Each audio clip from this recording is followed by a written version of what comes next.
The sound of rain is broken by a thump of a foot against wood and a crunch. You hear the of a lock, metal, holding in place, just barely.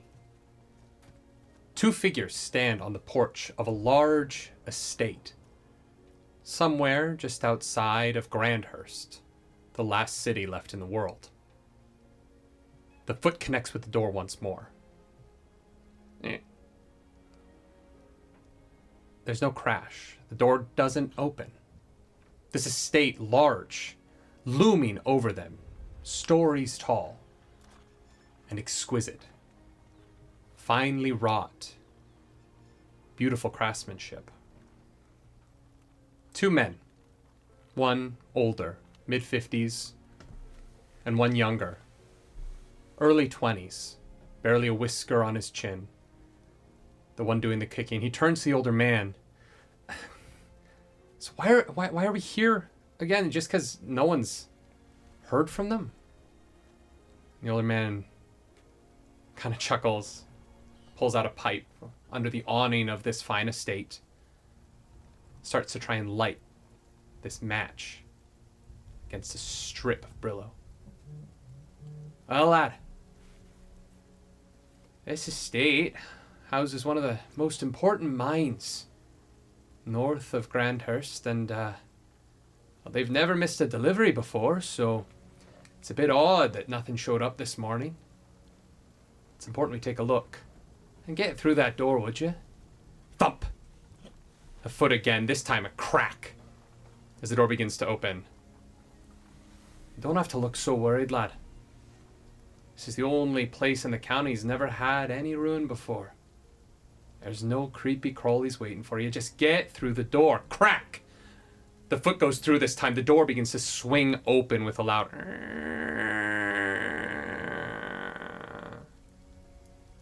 The light catches, and the man takes the match and pushes it deep into his pipe.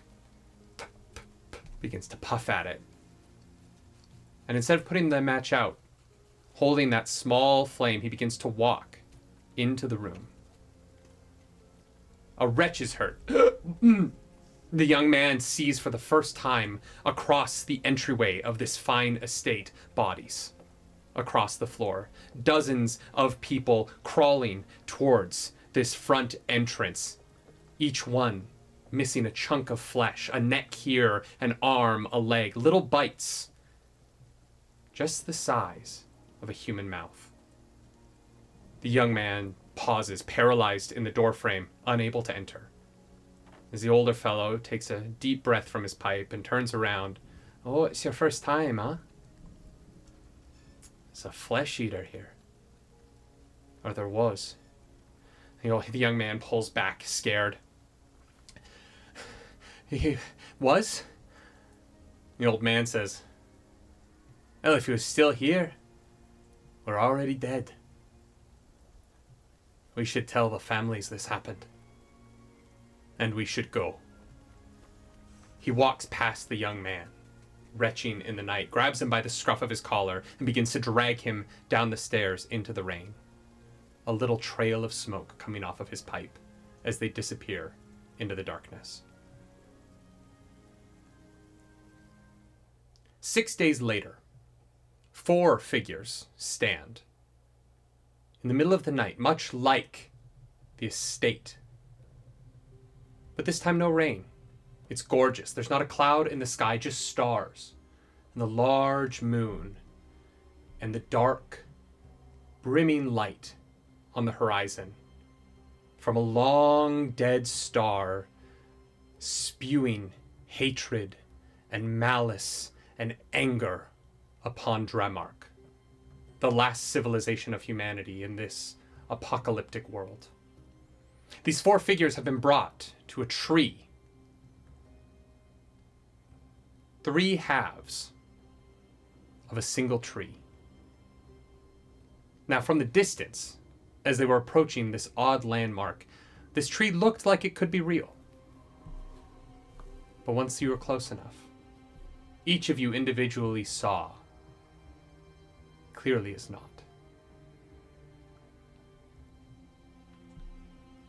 Who approached first?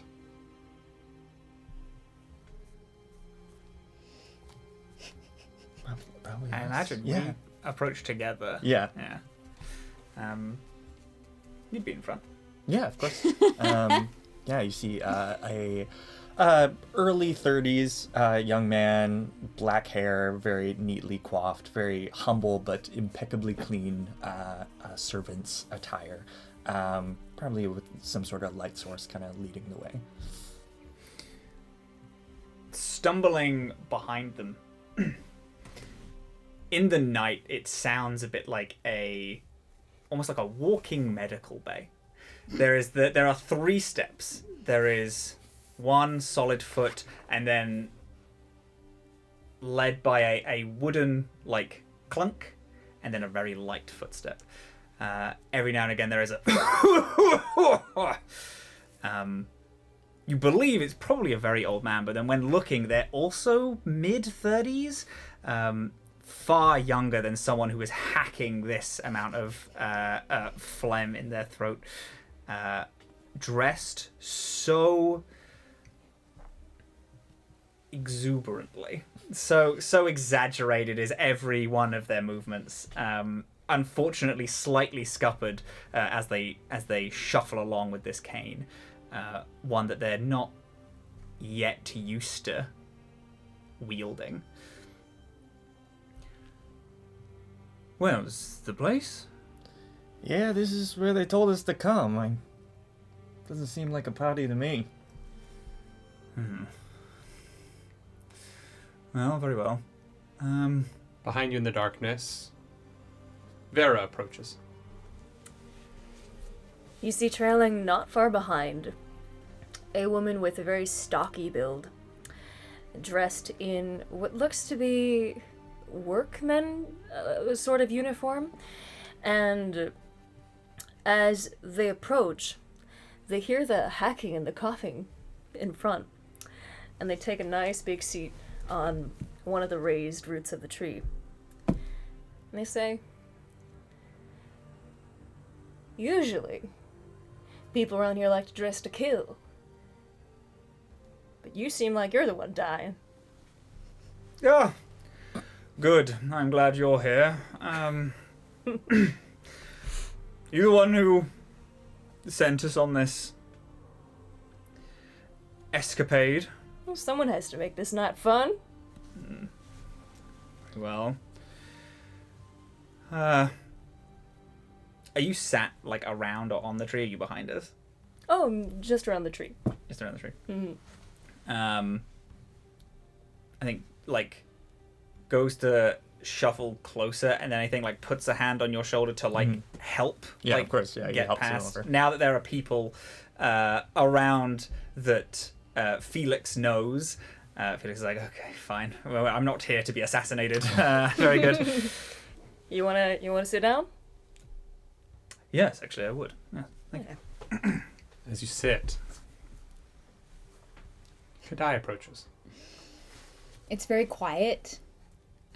They don't make a lot of noise as they approach. It's kind of, unless you were paying attention, it was probably a bit of a shock as they emerge from what is early evening darkness, right? Yeah, so it's The not... sun's just setting on the horizon. It's not fully dark, but they don't make a lot of noise when they walk.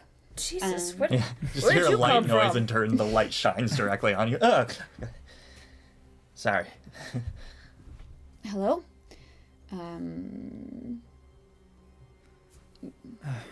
I was Well- hoping that you would be our mysterious benefactor, but from the look on your face...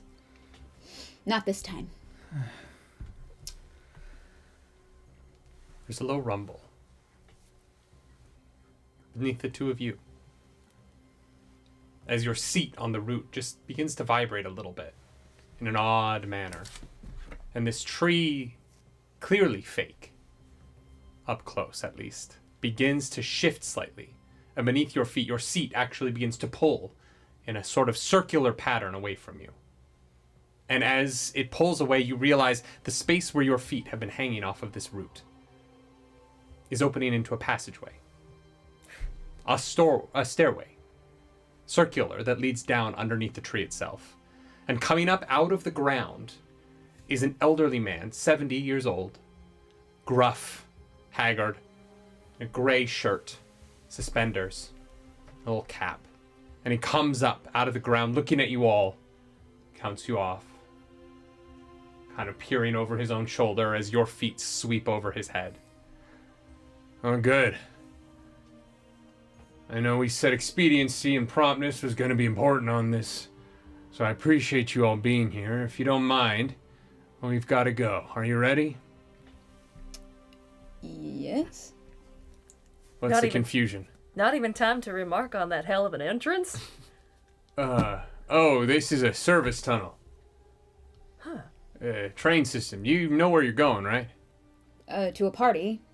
I was Uh, under the impression. Yeah, party, but more, what's at the party? You see, this Astis Willis family estate up north was hit. Everybody was killed by some creature.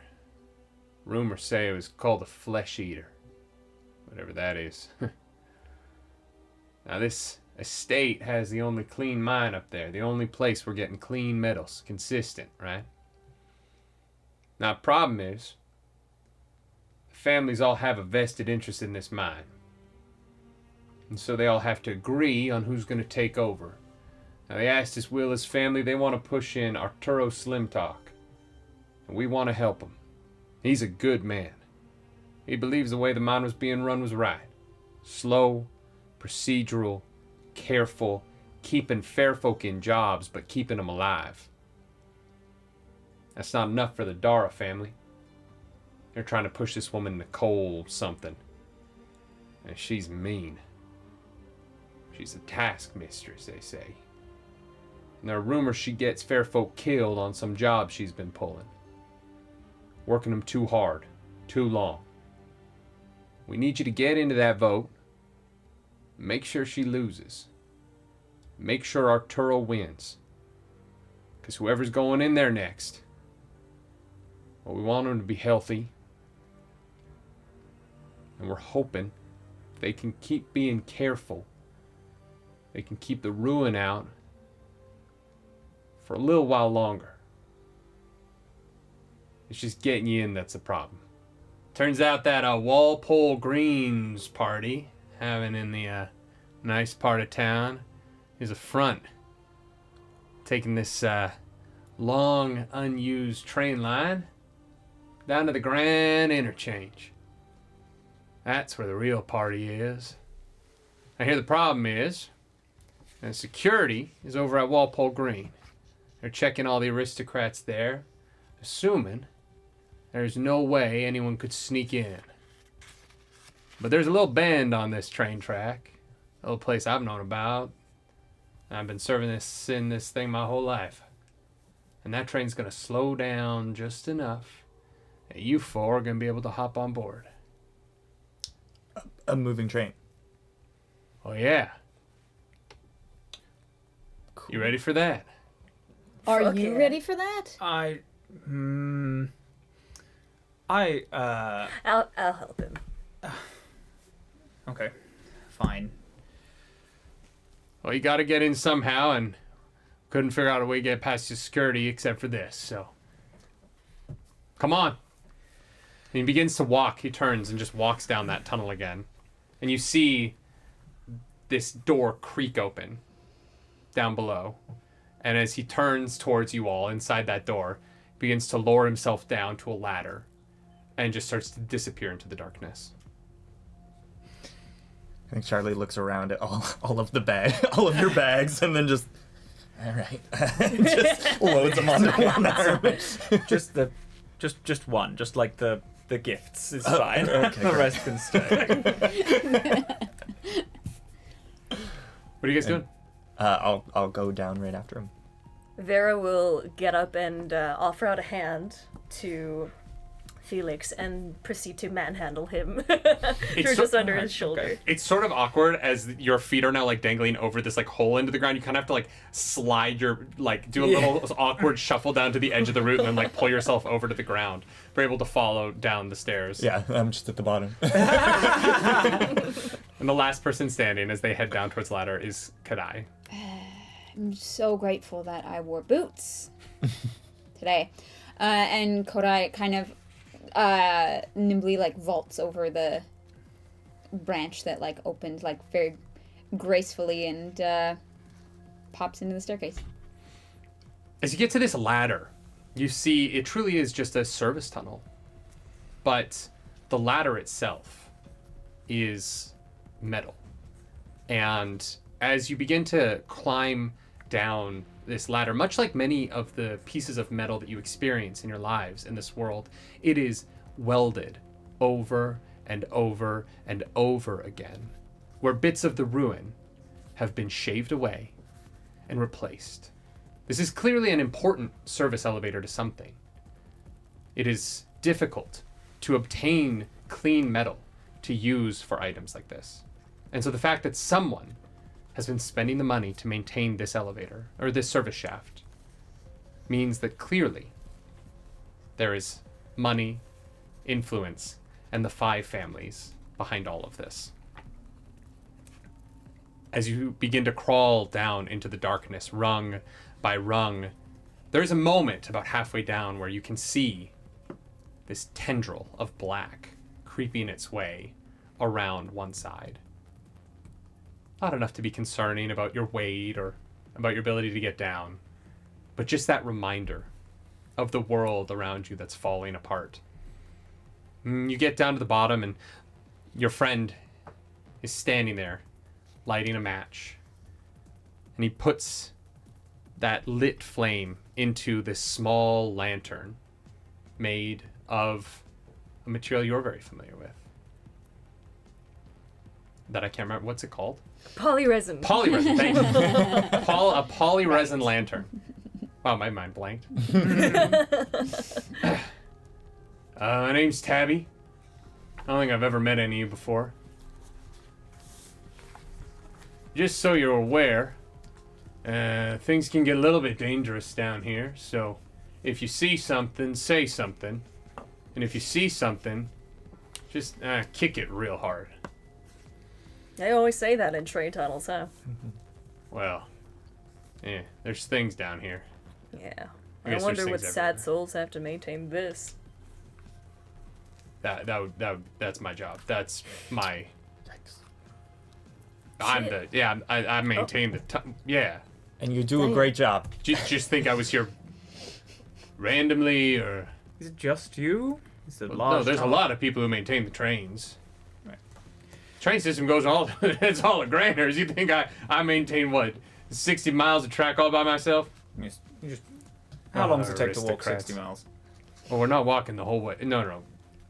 The train is going to get you to the Grand Interchange. You don't need to worry about walking 60 miles. That's just all of the different directions. And anyway, that's not the point. The point is, Could do it. he just like grabs the thing and starts walking. He's like, it doesn't. He's just grumbling as he kind of like walks off into the darkness. And you realize that if you don't start moving and keep up with him, you are going to get lost. Like Yeah. it is going to get dark very quickly behind him. And he just kind of grumbles, these fucking aristocrats thinking I maintain the entire fucking train system by myself. This is why everybody's complaining about the goddamn jobs. Everyone's worked too hard. Aristocrats think we can just do anything. Charlie, I was trying to compliment them. Did I not do You know what? Walking 60 miles, I feel like, is a lot, and if it is just him maintaining the tunnels, then surely that's good. Right. There was some mixed signals there for Right. sure. Yeah. Okay. Right, I'll work on that. Let's keep going. The train tracks themselves are pristine metal. And a lot of it. As you walk down this dark tunnel, keeping inside the light of Tabby's lantern, you see replaced metal over and over and over. Sometimes it looks as new as this morning. This is a place that is used frequently. Or if not frequently, when it is in use, it is of great importance to somebody. Tabby's just sort of slowing down to try and like stay with the group now. His grumbles have sort of worn off. You do really well upkeeping all this. It's cleaner than any I've ever seen. Yeah. Well, you know, sometimes things gotta move around the city without people seeing them. Yeah. What are you doing down here? Well, I think we're trying to find our way. Yeah. Okay. Yeah. I know I know that you're. I was more asking like why you're part of this. I know you're all trying to get Arturo elected to that estate. I understand like the mission. I'm a part of that. I just was more. What's your reason? I was just trying to. We got to whack a bit. I was trying to start a conversation. Oh, sorry. I just think it would be for the best. Seems like a good man. Yeah, I think so too. He looks out for the right folk. That he does. I mean, hell, he takes over that place. I might go work for him. Get out of these caves. To work in a mine? That is a really good point. I would be just trading metal on one side for metal on the other. You could always take up my profession. At my age, I don't think so. That's a good point. I'm not Think of exactly plastics? polite. What? Ever think of plastics? Well, no. Not No, huh? really. I just kind of work with metal. I've been laying train tracks since I was... I don't know. Long time. It's been a long time. So, I of course know why I'm here. You, I assume. You, I know. You, I can imagine. I've not met you before, though. What are you doing here? I thought this might have been a collection of people who are in the know, so you must be of someone import. I think that depends on how you define importance. I'm here because I want the same things that you all do. And I think being behind you at this point, I just glance up at you and giving you like a knowing nod. And then just pretend to be minding my own business.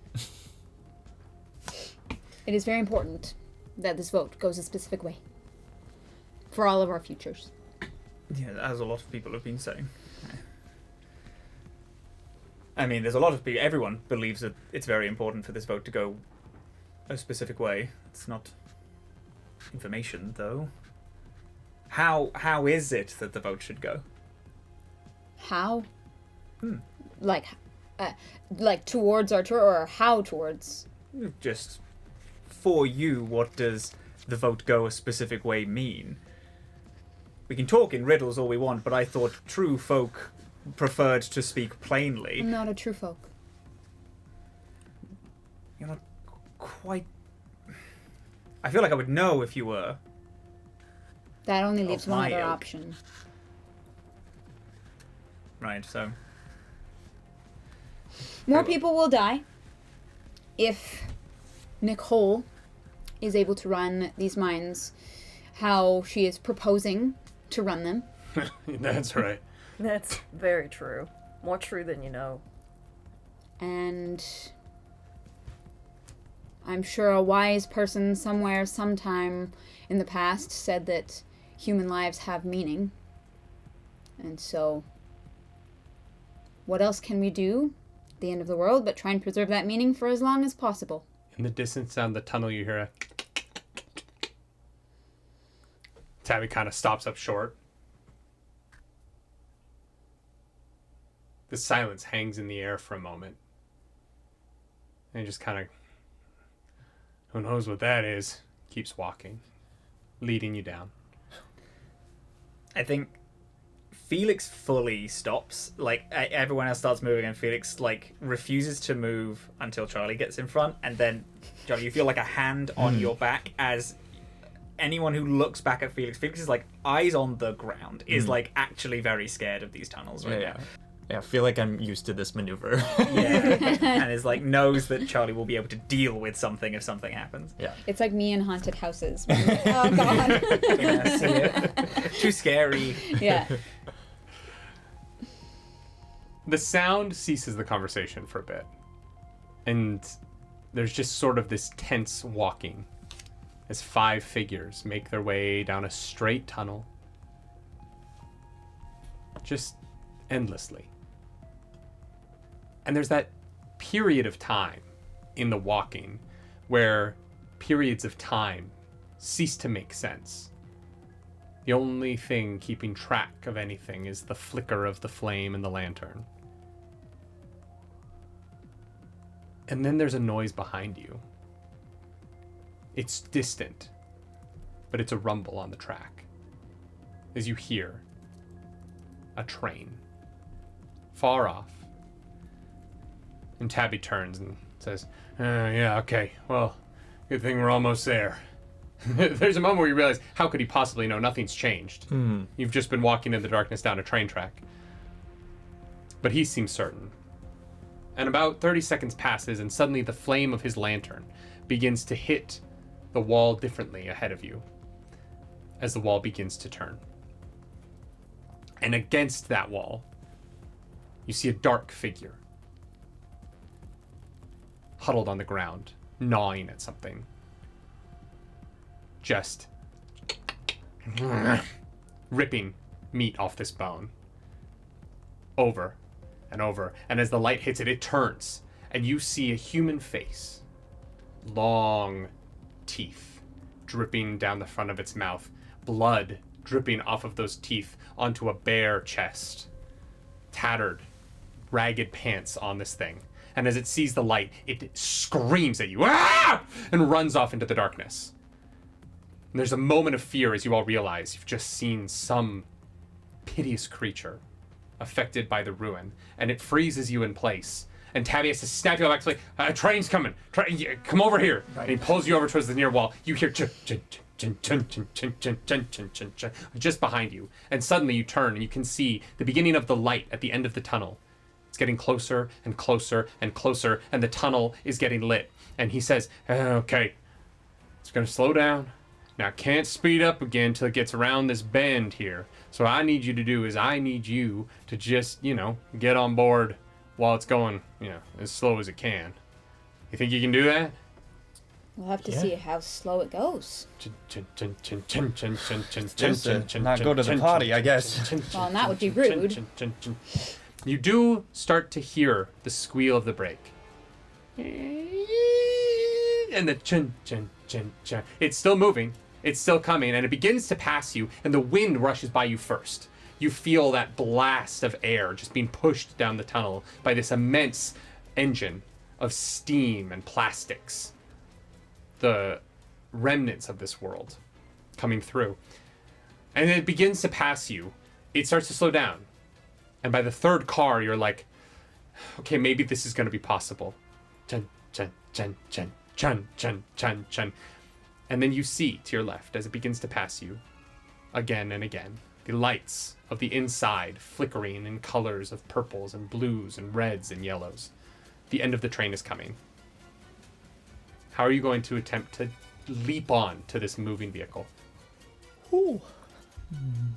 I'm gonna scoop up Felix with one arm and lift him slightly off the ground just with a shrug of the shoulder, and then get ready to look on to grab onto something. Absolutely. What are you two doing? Yeah, I think I ideally want to try and get on first so that I can then help people up if they need help. So let's say you start running down the tunnel towards the way the train is coming. Yeah. To try and get on before the rest of them. Choose what abilities would you like to use? It's our first roll. So the way that this works in Our Brilliant Ruin is you're going to choose a skill and a personality, and you're going to create a dice pool. So what is your skill and what is your personality that is letting you do this? So I am trying to time my running to line up with the train properly to make the jump. So I want to say ingenuity plus observe to Great, love it. keep an eye on things and know the right time to jump. Great, so what is your dice pool for that then? So that is 3 dice. Great, so roll 3 dice. All right. One One brill. brill. One brill. Okay, so you realize that there is a sort of semicircular railing pattern on the back here, and if you leap up, you're going to be able to grab on, and you're probably thin enough in your sort of more svelte and gaunt form. Yeah. You're going to be able to squeeze through these bars and pull yourself up. And so you watch the rest of you at the edge of the light, lit mostly by the train. He jumps up and grabs onto this thing and pulls him through really quickly. And as the train begins to get close enough, that chun chun chun chun is still happening. You hear it echoing through every bone in your body as his body begins to pass yours. What are you doing to get him on the train? I'm going to look for the thickest pipe that I can wrap my hand around and leap and grab it while carrying him. All right. What is the abilities that you're using for this role? All right. I would like to use... gosh, what personality for this? I guess audacity and physicality? Yeah, absolutely. Yeah. All right. So that's a pool of I 5 think that dice? absolutely makes sense. Yeah. Am I adding the 5 onto anything? You know what? I will give you take an extra dice as an advantage because Waiting with a hand. Charlie is standing there waiting to pull you on. Oh, sweet. Okay. Oh. All right, let's Delicious. go. That's 2 6s. Great. Yeah. So with that success, you leap up and you manage to grab onto the railing for yourself. You're barely dragging Felix with you, but as you leap, Charlie's able to reach out and grab just a sliver of that jacket, and the two of you are able to pull on. The train is passing. Kodai, what are you doing? Kodai had started running in the same direction as the train. Great. To try and not match speed, obviously, but to get closer enough to grab onto the end as it comes by. Great. I want you to. What role are you doing for your jump? It kind of makes sense, I think, to do audacity and physicality. Great. Would make sense. That is only 2 dice, so I'm going to use a passion. Great. We're burning our first passion, so add 2 dice to the roll, and 5s and 6s are both considered brills. Great. Love that. Okay. Nice. I got 2 brills. Fantastic. You leap out and you grab onto this like last bit of railing that's available to you as Charlie and Vera are trying to pull Felix over the railing onto this train. In the moment of you grabbing on, though, you see in the light ahead of you there is a dark figure. It is that same form, and he is just staring at this train as it is passing, and he's transfixed, and he catches the sight of you all at the edge of the train, and he sees you jump, and you watch as you latch on. This form is going to jump out and try and grab you with its claws. I will kick it, All I right. guess, because I've got my feet free. All right, so choose a skill, and you just get to roll the skill for a resist here. For a resist. Yeah. Okay. As you're attempting to resist this attack as he's jumping at you as you're jumping on the train. I mean, I guess it would be fight. Great, which yeah, is roll your fight for me. 1, Great. 3. You all watch as this piteous, pathetic form, ruined by the ruin itself, leaps out of the darkness and the flickering lights of this train and gashes a claw down Kodai's side, ripping a bit of the jacket. Little blood pooling there as you're going to take a vitality hit. Thank you. Is it still latched on? No, the claw Okay. scratches through, and then you watch as its form tumbles on the tracks as it disappears into the darkness with Tabby. And you hear, over the sound of the train, Tabby yell and begin to run back the way that you came. Chun, chun, chun, chun, chun, chun, chun, chun, chun, chun, chun, chun, chun, chun, chun. Suddenly, the train that you're on begins picking up speed again as it straightens out after this bend. And you begin to take off towards who knows where. A party at the end of the line. Music is heard. A little violin and a cello just sort of playing something like a party tune and voices. The din of the party hits you for the first time. The focus on the tracks and the speed of the train. The sound of the train is obviously still there. But in this moment of calm, in this moment of being settled on this train, other senses begin to hit you. The lights have an intentional spinning to them, and the sound of a party ahead of you, and a door with a frosted glass window. Your entrance to the train ahead of you. What would you like to do? Where? So the door ahead of us has people in it. We're in. I imagine. Are we in like a cargo hold? That we... You are on like a little patio at the very back of the train. Like Very good. on the caboose. Yeah. Yeah. Is the door Is there a door in? Because I imagine this. There's a door with a circular frosted glass window on it. Yeah. I'm gonna try the door before anything. It's unlocked. Are there people on the other side? Like, if I was to... There are shadows moving in the dark. Through the light of this frosted glass window, you see shadows moving, and music playing. Okay. This is a party which it would be not unusual for me to be in. If anyone asks, you're with my party. As you turn to look over them, at this group of people, dressed for the evening, there's a gash in Kodai's coat. We And should blood. really get that patched up a bit. I take out a flask and just alcohol, sanitize the Absolutely. scrape. She hasn't really made like a noise. It's kind of just happened, and it's like, all right. And is trying to see if they have anything on their person to mend the jacket at all. If not, I think Felix, like, whilst you're looking over, is like, I can probably get someone to fix that, and it would. I am a valet, so it's probably in my wheelhouse to fix a jacket. You know what? So valid point. We're gonna roll to see if you have it on you. So, what about your valet skills and personality would make you be prepared enough to have this with you? Let's see. I'm gonna say decorum and observe. Like, Yeah, absolutely. yeah. Love it. Yeah. All right. Do you have any bandages in all those bags of yours? Not in the ones that we brought with. Damn. 5 days? It's hard. We did have one, Once it's there. but we left that bag Absolutely. You are very prepared as you pull out this little it's like a little pouch that you kind of hide on the inside of your vest. Yeah. Has a variety of things, and there is a little sewing needle and thread. And Incredible. as the party is just in full force inside this train carriage, you quickly like open to the inside of the jacket and just throw a few quick stitches in so the jacket holds together. Yeah. If they pull the jacket open, they'll see the wound in the shirt Yeah. and the blood on the inside, but because of the red coat.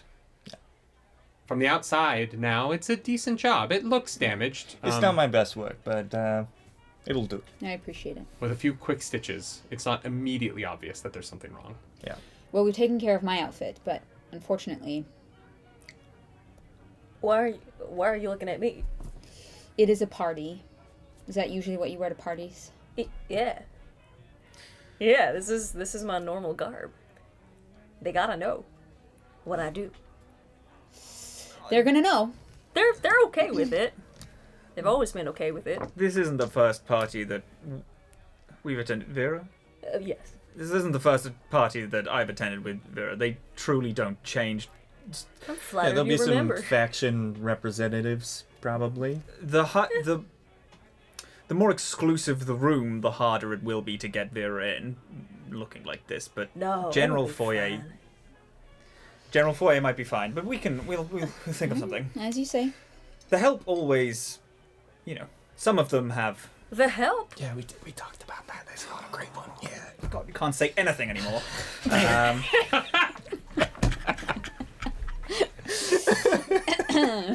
The people who That's better. don't have written invitations sometimes behind the scenes do dress like this, and it's generally fine.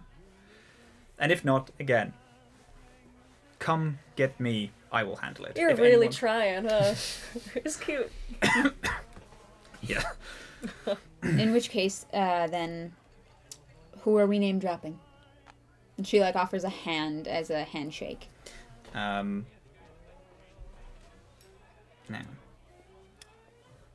Gelderpark is how you pronounce it. Sure. I think so. Felix Gelderpark.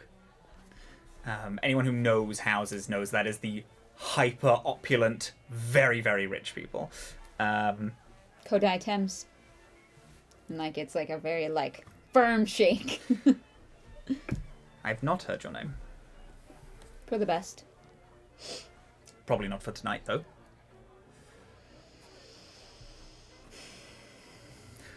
How old is everyone? I'm probably like 31, 32. I'm around like same age, late 20s, early 30s.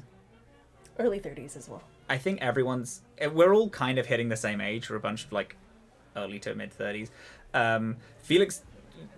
Felix's voice is older than they are. It's like it feels. Sound of cigarettes. Yeah, it feels like whatever they're fucking coughing about has aged them a little bit too much. It's why they're wearing this like big bow tie to like cover up. Like as soon as they like move their neck, I think you two would have seen it. You would definitely have seen it before. They have like far more wrinkles like below the neckline than someone who is in their mid 30s would have. And then you would have seen it as you pulled them up. Right. Definitely like either aging rapidly or withering in some way. Yes. Say, Lord Gelderpark, Felix, if you need a specific one, because other members of my house Would probably not be here. be at this, well, part of this group. It's a name I didn't expect to hear. People need an entourage. A few months ago, I wouldn't have been expected to be here either, but how the ruin takes us all. For now. Okay. Are we ready? I think so. Do we need to get that wound seen to? If we find some bandages, I could help you, but It's sterile. It's fine. It's not going to bleed through? It's just a scratch. Very well. Cracks open the door. As you do that, you are all suddenly awash in the bright lights of a party already in motion. A crowd of people in every corner of this carriage. There are women in slinky dresses hanging off of men in fine suits. There is a number of people somewhat undressed here at the back of the train. It seems the rowdy crowd has found themselves near this back door. Someone looks up from between a woman's legs at you all. What you guys doing out there? Just getting some fresh air. yeah, same as you. Ah, yeah, I bet you are. As you look in his eyes, you see coppery flakes in the iris. Signs that you would recognize as rust. A new drug the Astus Willow family has developed in their experimentations with the ruin. Exclusive to the naughtier members of the aristocracy who can afford such a thing.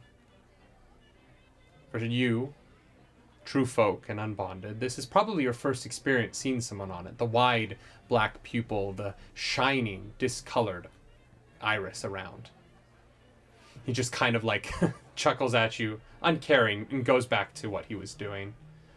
The party ahead of you is filled with people chattering, drinking. Alcohol is flowing from bottles, decanters, whatever form it can. People are pouring straight from fine glass decanters into people's mouths. The concern over the dress previously, a little bit less now, as you see people are a little sloppy back here as they're getting into the mood. But you also know that you are here to influence 5 members, one from each of the major houses, into voting Arturo Slimtalk into control over this estate and the clean metal mine that it presides over. And no one in this carriage at the back is important enough to be one of those people. They're all members of the aristocracy, or young men and women who are perhaps here under jobs, we'll call them. But the people you are looking for and the people you are hoping to persuade are not in this train.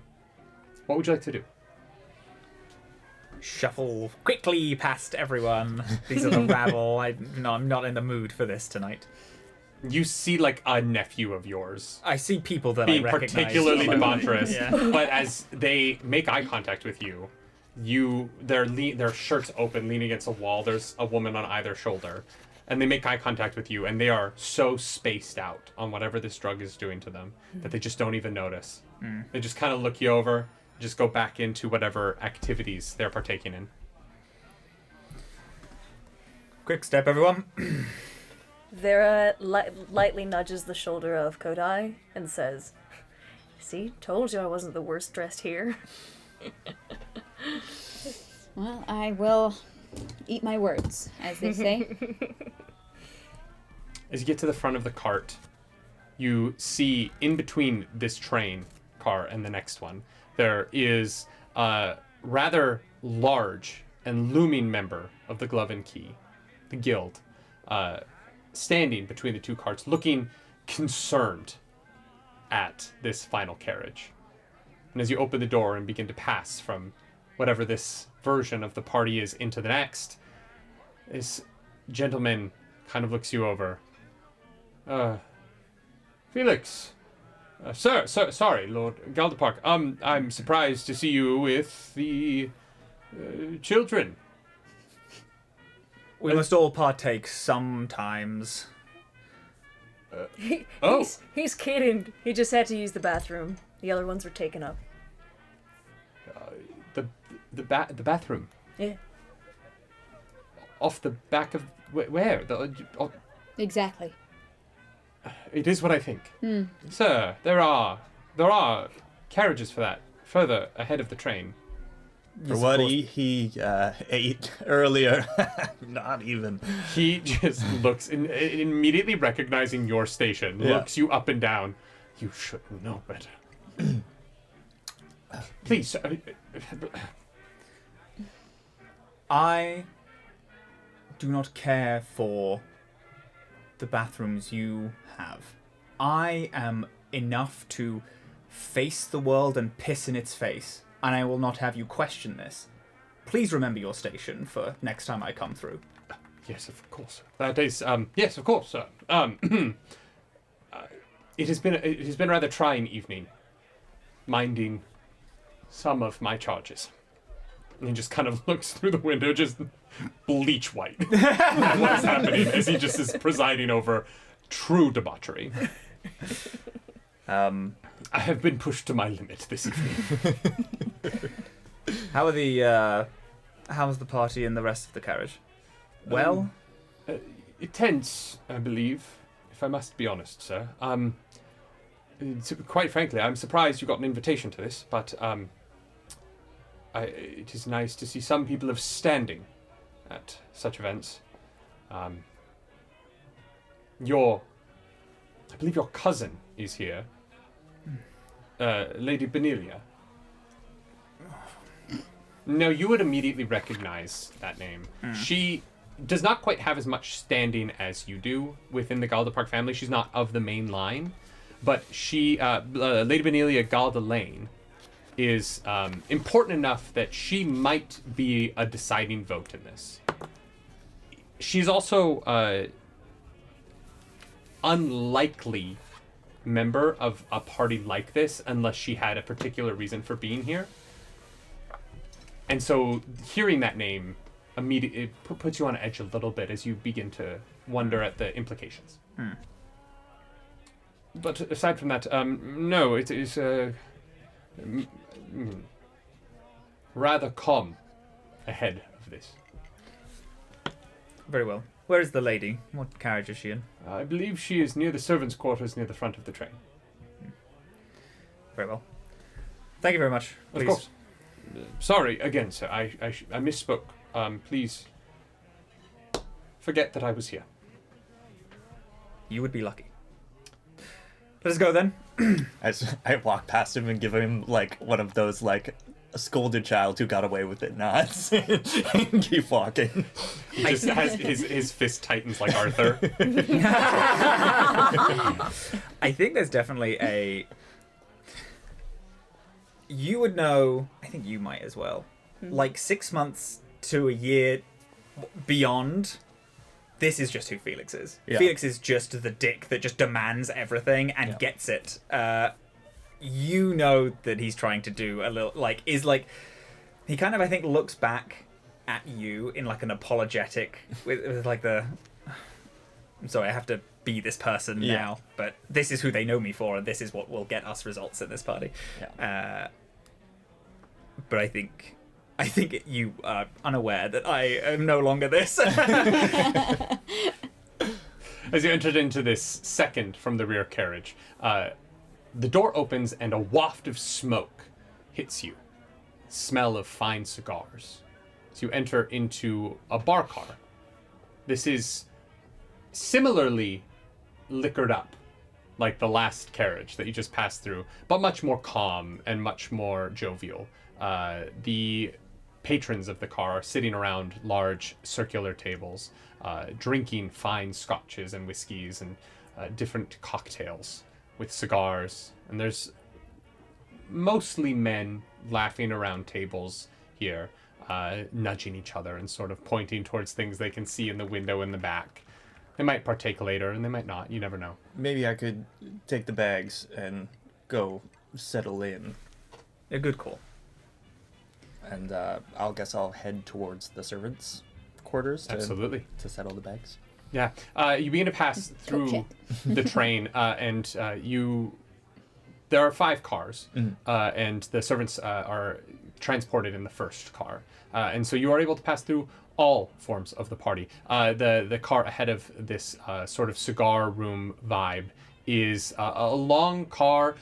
This one is just seats facing front, like a typical train, and it is packed. There are plenty of people here, and they all seem to be settled into the 5 families. And so near the back left of the train, you see the Galdaparks. They're all sort of sitting there. Lady Benilia is not with them. And in the back right, you see the Astis Willow family. They are... there's a group of people there who seem mightily concerned, as they are sort of whispering towards this man in a red jacket, who is sort of fiddling with this circular disc in his hand, kind of playing with it over and over, as you catch them sort of giving him instructions, and you immediately recognize this is Arturo. Okay. He is a large, but rather slender fellow, very tall and lanky, and seems awkward in his jacket, as if the sleeves are perfectly fit, because it is a masterful, like, beautiful coat, and yet it doesn't fit him because he can't quite be in it. And he just looks a little dour and almost confused at the amount of information that is coming his way. Right. And you continue forward. You pass. Sorry, how old is he? Just roughly? He's late 30s. Okay, He looks thank about you. 37, 38. As you pass forward, you see the various families are all here, with the Dara family sitting at the front of this car. While the other 4 families behind have each taken one side or the other, sort of sitting side by side, the Dara family is the first 3 rows of this car. And all of the members are sitting in pristine blues, matching shades, clearly here to present a united front. And they're sitting quietly, just sitting, facing forward, waiting. You pass through the car. In front of that, you find Lady Benilia in the second car. It is where the wealthiest members of each of these families are, where the oldest members are. Whereas most of the people seemingly attending this party are in their 20s, 30s, early 40s. This is a car of the 50 and 60-year-olds, with Lady Benilia only in her 40s, but sipping a high tea around a table. She's also sitting with Sir Oxford Armstrong of the Valgrieve family, a 50s-year-old man. He is a very imposing figure in a square-cut jacket.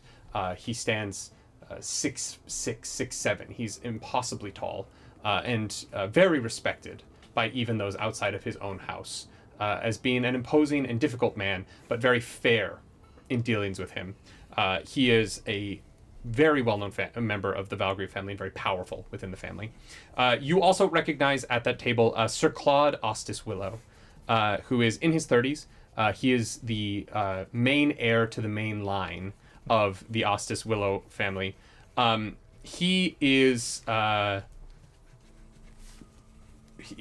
given a lot of leeway by people in Grandhurst and in the Dramark because of his position in line, but he's often placated by for his position and not for his actions. There are many rumors about this man, about his dalliances with women, both unbonded and true folk. He's smart enough to keep it away from the aristocracy, but he is a young man in his 30s who hasn't married yet and is probably getting up to something at night. And sitting at a table looking over at them, but more staring daggers over at them, you see Lady Samantha Dara. She is in her 40s, and she is known as a cruel person. She's greatly disliked outside of her family, but the family loves her because she is very responsible for a lot of their wealth.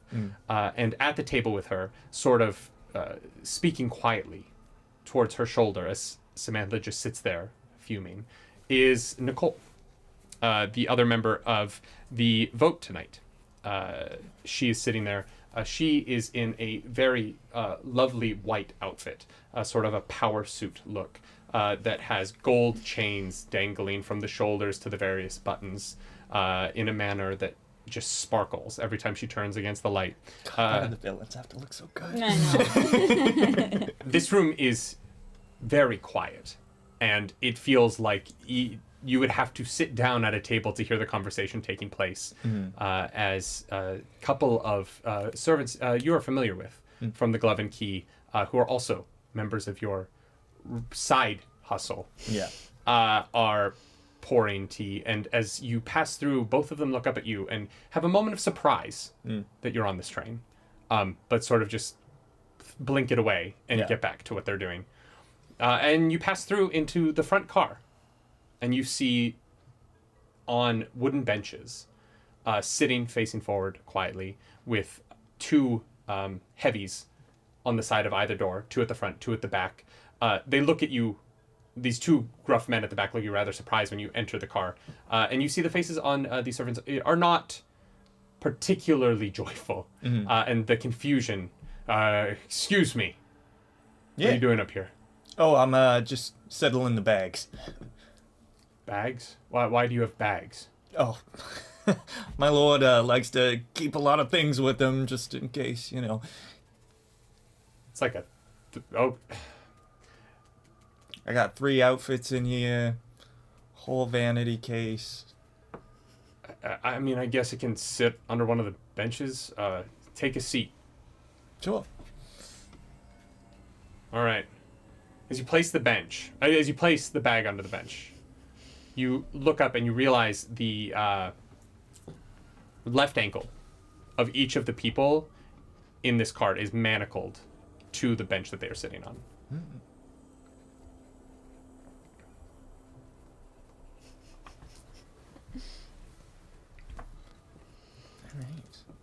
All right. Yeah, I guess once the bags are settled, I'll clock that and then begin to make my way back to the group. And what are you doing? Sit down. We're going to be there soon. Right. Of course.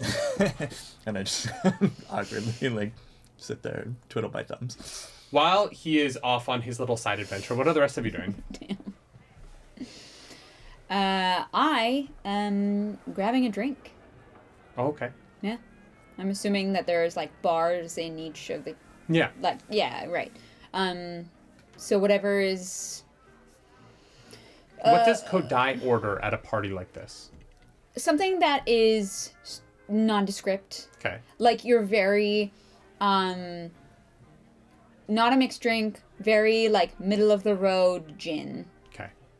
On the rocks. Absolutely. People drink gin on the rocks? No, I don't that's know. awful. I don't know. Gross. Don't they drink gin with an olive? Isn't that a thing that you do? It's a martini. Yeah, I mean, if What you else shake is it in and it's it? cold, yeah. So it's gin that's cold. Yeah, but gin on the rocks On- just sounds awful. You Yeah. gotta order a martini. She orders a gin martini. What do you want? In a similar vein, I'll have a gin and tonic. You're like, gin on the rocks. And gin and tonic for me. I love the tonic with it, actually. And you like what is something? Vera doing? Are you getting a drink? Yeah, I'll have some cider. Cider. Sorry, Yeah. what? You have cider, right? No. No. We have hard liquor and a few mix-ins. Any beer? No. Uh, Sorry, getting a keg onto a train, it's not exactly the easiest. whiskey, then. Yes, of All course. right, I'll And have some this, whiskey. like, very fine butler goes and starts pouring, like, using the jiggers to have, like, perfect measurements. You can see the, like, practice. He's not even looking at his hands, but it's just, like, that excellent bar craft. And those 3 drinks are presented to you all. As you are now in this bar cart, the smoke is hanging in the air above you as the train keeps chugging along. You have drinks. What would you like to do in this car? Who are the 5 people that we're looking for? You were trying to figure out who they are. Oh, we don't. And we have 2 of names. 5. Well, Charlie probably has found a few of them, Yeah. but the rest of you are not with him. So right I now you mean- just know Lady Benelia Lady Benelia, okay. is And probably one. Yeah, it's weird that she's on the... It's weird that she would go to a party like this if she wasn't important in some way. Is there a gossip? Here's someone who I know who is... nice. who's like in the know and loose-lipped. I'm... Give me a roll for I your like knowledge here. I would like decorum 'Kay. and intrigue. Yes, absolutely. Give me a roll. Decorum for, it's like, as we're talking, we're just talking, but then she's giving me a lot of information. Intrigue, because it's like I'm a bit Yeah. in the know.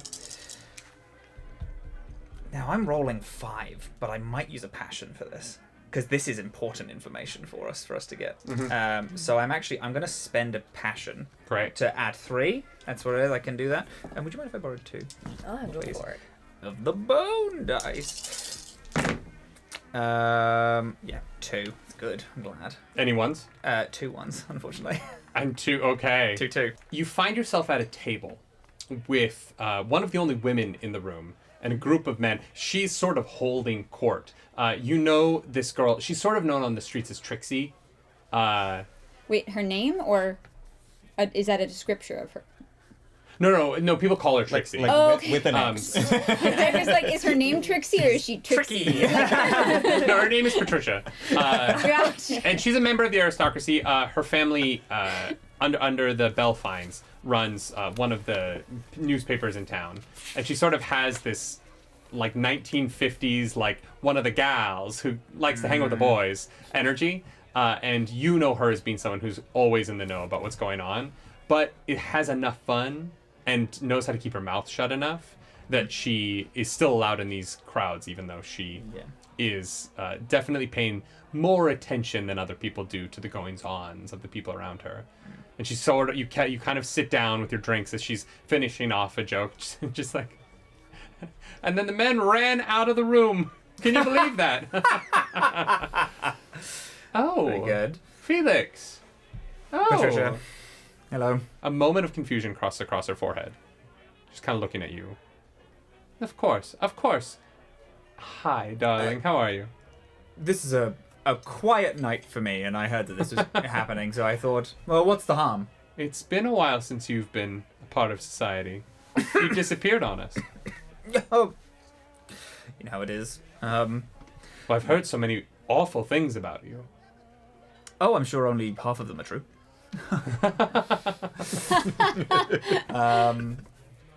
Yes, I a light hunting accident, and then recently got a tad of a cold. There's nothing to worry about. Oh. Yeah. That's so much less interesting than the stories. That's the problem with talking to people who don't know what they're talking about. Well, I had been told that you had run away with a woman from the Belfine family. I wish. I don't think you do. No, it would make life more exciting, is what I mean. Well, it depends on what kind of excitement you're looking for, I guess. No, well, anything, I tell you. Who are your friends? I I don't recognize you. That is a shame. Is it? I'm Kodai. Where are you from, Kodai? Can't be Grandhurst. Oh gosh, no, too big for me. I'm part of an estate that is secluded up north. I don't travel much, but Up it north? seemed important. Interesting. Lots of things tonight are about the north, seemingly. Do they? I don't know. You know, Who does? the north. Who doesn't love the north? A lot of mine's that way. You brought your engineer? We're on a train in case this points to their cane acts up. I need someone here to. It's all doctor's orders. I apparently now need to have a group of people mothering me, because woe behold that I die, and where does all my wealth go? So everyone is keeping me up at all times. I want you to roll to see how much she buys that. What are you giving me here? Because you pointed at a wooden cane and said, in case this acts up. I know. I think. What about cunning and express? I'm trying to Absolutely. express. Great. Yeah, I like express for this. There's another passion for this. Completely flipped this roll. Well, Get very maybe- passionate. I'm gonna Hey, use another passion. Oh, okay, we're going for it on the I mean, passions. Maybe her buying in gives you different information, or not buying in. I mean, Yeah, you never know. Goose egg, baby. Any glooms? Nope. Oh, one. Oh, you That is have a the one. 5s with the passion. Yeah. So that still becomes a brill. Hey. Yep, I have 2 5s and a 1. I didn't realize that passion. Yeah, it makes it. Yeah. When you roll with passion, you Wait, get a and a 5 6? and a 6. And a 6. So you have a triumph then. No, I don't have any 6s here. I just Oh, have 2 sorry. 5s. I I have 2 thought you 5s said- and a 1. Yeah. Not bad. Well, I've never known you to be unhappy, surrounded by people. Not when they have money and can help me. No, of course not. There is quite a bit of money here tonight. Mm-hmm. Yes, did you know Sir Casmus Belfine has arrived? Why? For whatever reason, he has been to the north and back, and immediately upon returning to town, is on this train to this secret party. You've Delicious. met Casmus. He is like 21 years old. He's very young, and he is a rather uninterested individual. A very interesting individual, very smart. Yeah. And his family is very hopeful for the future of this young man. But he is one of those people who has all of the ability and no interest in partaking and using it for anything. Well, your house does definitely love to start them young. We do. There are some battles that you can only win over time. Did you hear that my cousin is aboard? Amelia. Yeah. Yes, of course. Well, of course, she's always getting her fingers in stupid pies, but You know, she told me stories. I didn't see you at Walpole Greens, but we were getting on this train, and she came over and she started telling me all of these things. All of them lies, of course. Of course. Just trying to feed the rumor mill, as if I would partake. I know. Well, she always wants to be in the know, but she doesn't have any of the smarts to do it. That's the And she's problem not with smart her. enough to realize I know more than she does, so when she's sitting there lying to me, I know it's not true. And that's really the greatest crime, is that she actually doesn't. Not knowing who you're speaking to is a large part of the problem when it comes to her and, you know. I've missed you. I know, I've missed you so You've been much. gone for a while. It's good to have you back. I know. Well, I'm back on my feet for tonight. So, hopefully we For can. tonight? Uh, How as hard in- are you planning on going? Well, just came from the back room, and it seems very exciting. Yes, I think Yes. I might enjoy it with them wherever we're going. Do you know? Where we're going? Yes. Do I know where we're going? I don't. No. No. I don't. I thought that was all part of the fun. It's the one thing I can't get out of anybody. Where the end of this line is. Fascinating that not even you know. Well, What a rarity. I think somebody's trying to keep it from me intentionally. You specifically. Yes. There are men who know that I can get riled up when I don't have information. It's a game we play. To try and get you to the back of the train. Or somewhere else, yes. It's fun. It's frustrating. And then there's a release at the end of it. Sounds like a fun game. Can be. No, it is. Well, sorry for the smoke. I'm going to go further down, I understand. but A hunting accident, of course. and the illness on top of it. Please, I've been window was left open Very a unlucky. few nights ago. We should catch up later when Absolutely. the rooms are a bit bigger and we're not on a moving platform. As you stand up to move, get away from this conversation, you realize the train is slowing down. And the chin, chin, chin, chin, chin, chin, chin. Someone comes in a little conductor's cap, looking very professional. Ladies and gentlemen, we will be arriving at the station momentarily here. Please prepare your things. Finish whatever drinks you have. I promise you, wherever you're going, there will be more alcohol provided. As we turn away from Trixie, I'm going to brush your shoulder and make eye contact with her behind you in a kind of almost suggestive way, and then whisper to you, "We're missing one. He never came back." I'm going to take a seat in one of the carriages.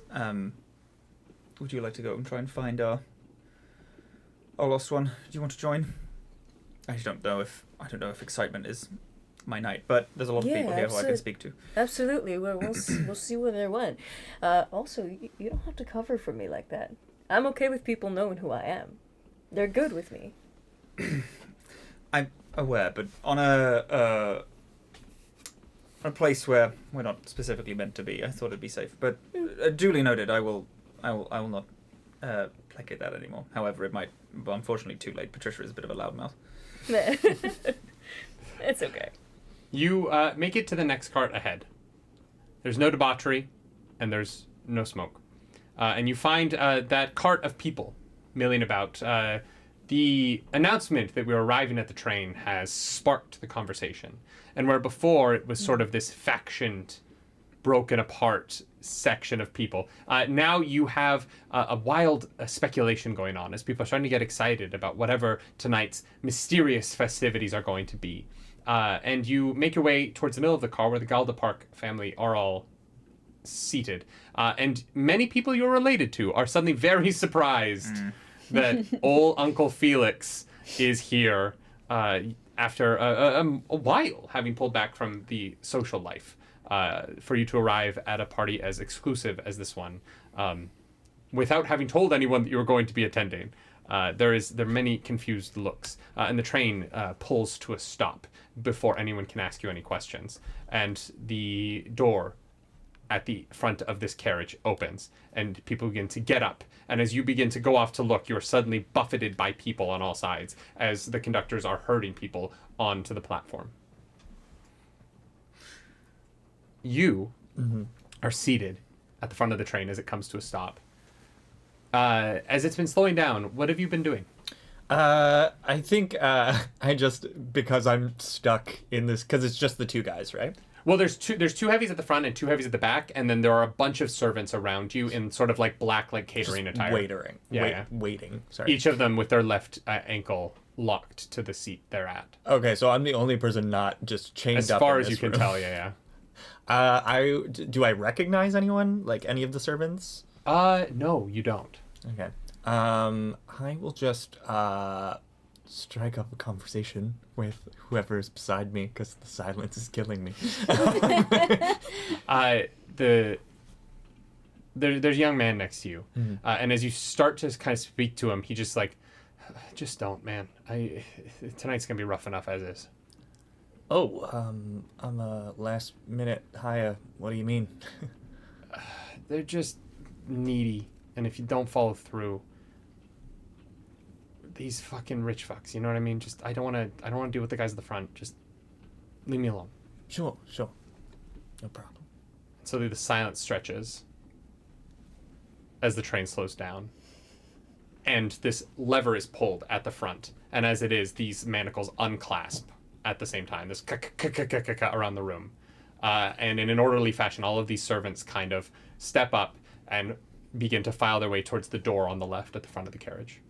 I will go that way. With that bag in tow. You are the only one carrying anything, and you stand out. There is a uniform. Will they let me out the other way now that we're here?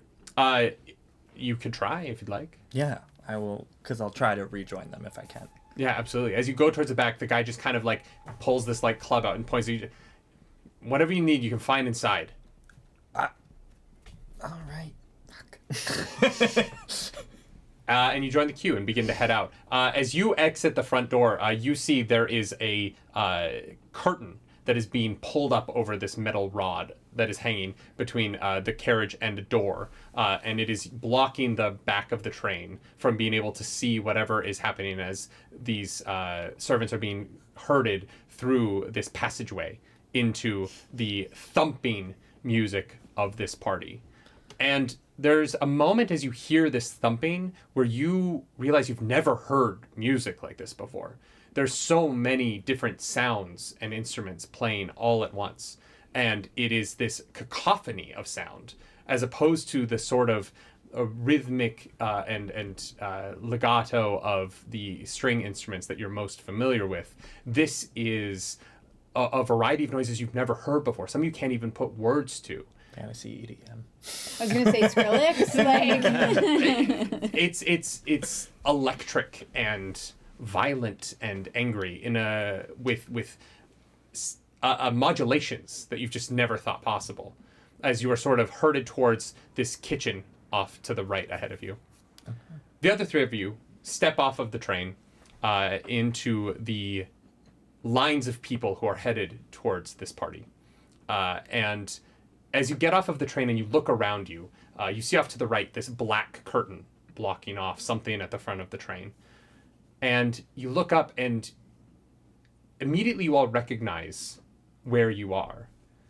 Not because you've been in this station before, but you've been in a station in this station, which is the Grand Interchange at the center of the city. And before you, there are giant doors into a ballroom underneath the Grand Interchange. And there are lights and music. It's a music unlike anything you've ever heard before. And it seems to be coming from the ceiling in front of you, as these wide open doors are blasting this sound out at you. And this large metal object seems to be swirling in the room ahead of you. And because of the archways, you can't quite make out what it is at this point. But the crowd is sort of being slowly subsumed into this party as people are making their way through the various doors ahead of you. You notice that each person, as they are passing through the door, you're about 20 people back right now, is reaching into a coat or into a pocket or into a purse and pulling out a small gold sliver of paper and handing it to the person at the door. None of the three of you have one of these. And slowly, one by one, the people ahead of you are heading into this party. What would you like to do? Do you have an idea of how to get in? Because Is your idea more of what you pulled at the back of the train? a little bit. Oh, alright. It's easy for you to slip into that, huh? More comfortable than the guys I'm currently wearing. I believe I could get us three in. Yeah. Can I investigate the curtain? Are there any breaks in it? Can I look? Like, is there... or is it like one... It seems to be like there's like 4 metal poles, and there seems to be a black curtain over each one. So it seems to be like 4 different curtains that end with each pole. You can kind of see between the curtains where the pole is around it. You can see movement behind it. I'm going to, like, kind of nudge the other two and gesture at that there seem to be people moving on the other side of this curtain. Seems like there's another way to get in. Possibly for the ones like yourself who have a bit more access and movement. There you are. I appreciate that everything I say has a slight tinge of insult. I'm used to it, man. I believe I could. I truly believe that I could. I don't think if I go behind the curtain I would be of much use. If you I'm not as believe- fast as the pair I of feel you. like it's worse to try to go behind the curtain, because that's obviously not the path we're meant to take. If you think that you can get us in, but it just seems There's now That- 15 people ahead of you. we are missing the proper invitations. The fact that Charlie isn't here must mean that there are servants' entrance here. Mm-hmm. So there might be a way to slip in there, but again, I don't believe that I would be able to pull off slipping through servants' Yeah. entrance. If you believe that you can, There's now 12 people ahead of you. we can be last in line and you can slowly make your way. Just do your thing. I think it'll be fine. Very well. There's a tense series of events as the people in front of you just keep passing through, and you do not have an invitation, and you know that you are coming up to a confrontation rather quickly here. And suddenly you are standing, the 3 of you, before a young, large man. He's in sort of a black shirt that is just sort of built for him to move in case there's a situation. It's sort of like whatever this world's version of a t-shirt is. And he clearly is working security. And he just kind of like sees you holds out his hand. As we hit 5 people in the line, I turn to you and I do apologize for what is going to transpire. And then as we hit, and then the Alright. person hands up their hand, I then hold up my hand to you, like you're to give me the tickets. You're fucking kidding me. Again, the second time. I just need the tickets they gave you at Walpole Green when you went through security. Yes, of course. Thank you. Do we not have them for the 3 of us? My name will be on the list. Whereas, do you have a list? There's no list, sir. There's no list. You went through security and you were given a ticket. It was 30 minutes ago. Yes, I am aware of that. Don't talk to me like that. Talk to them like that. Listen, I understand. We will. If you want to get in, I just need a ticket, sir. I'm not. I don't. What is your position here? Is security doors? Security, yeah. Yes. I myself and entourage are supposed to be coming through here. There are people who are expecting and waiting for me. You understand? You know my house. Do you know me? I know, sir. I don't know who you are. Okay. Well, I'm part Mistake. of I'm part of the Galderparks, Felix Galderpart. Lord, thank you very much. Let us in. Lord, I will get someone who knows. Okay, you're trying to intimidate this man. I am actually trying to use my title in portfolio. I have 3 in title. Well, then you burn one because there's nothing. It just succeeds. Yeah. So you throw your title at this So man. I start yelling like, "How do you not know who I am?" He just realizes there's still people behind you, and there's a shift when you yell "Lord" at him, where this man realizes that you're not just an invitee, where you're like, oh, this man has like legal power in this world.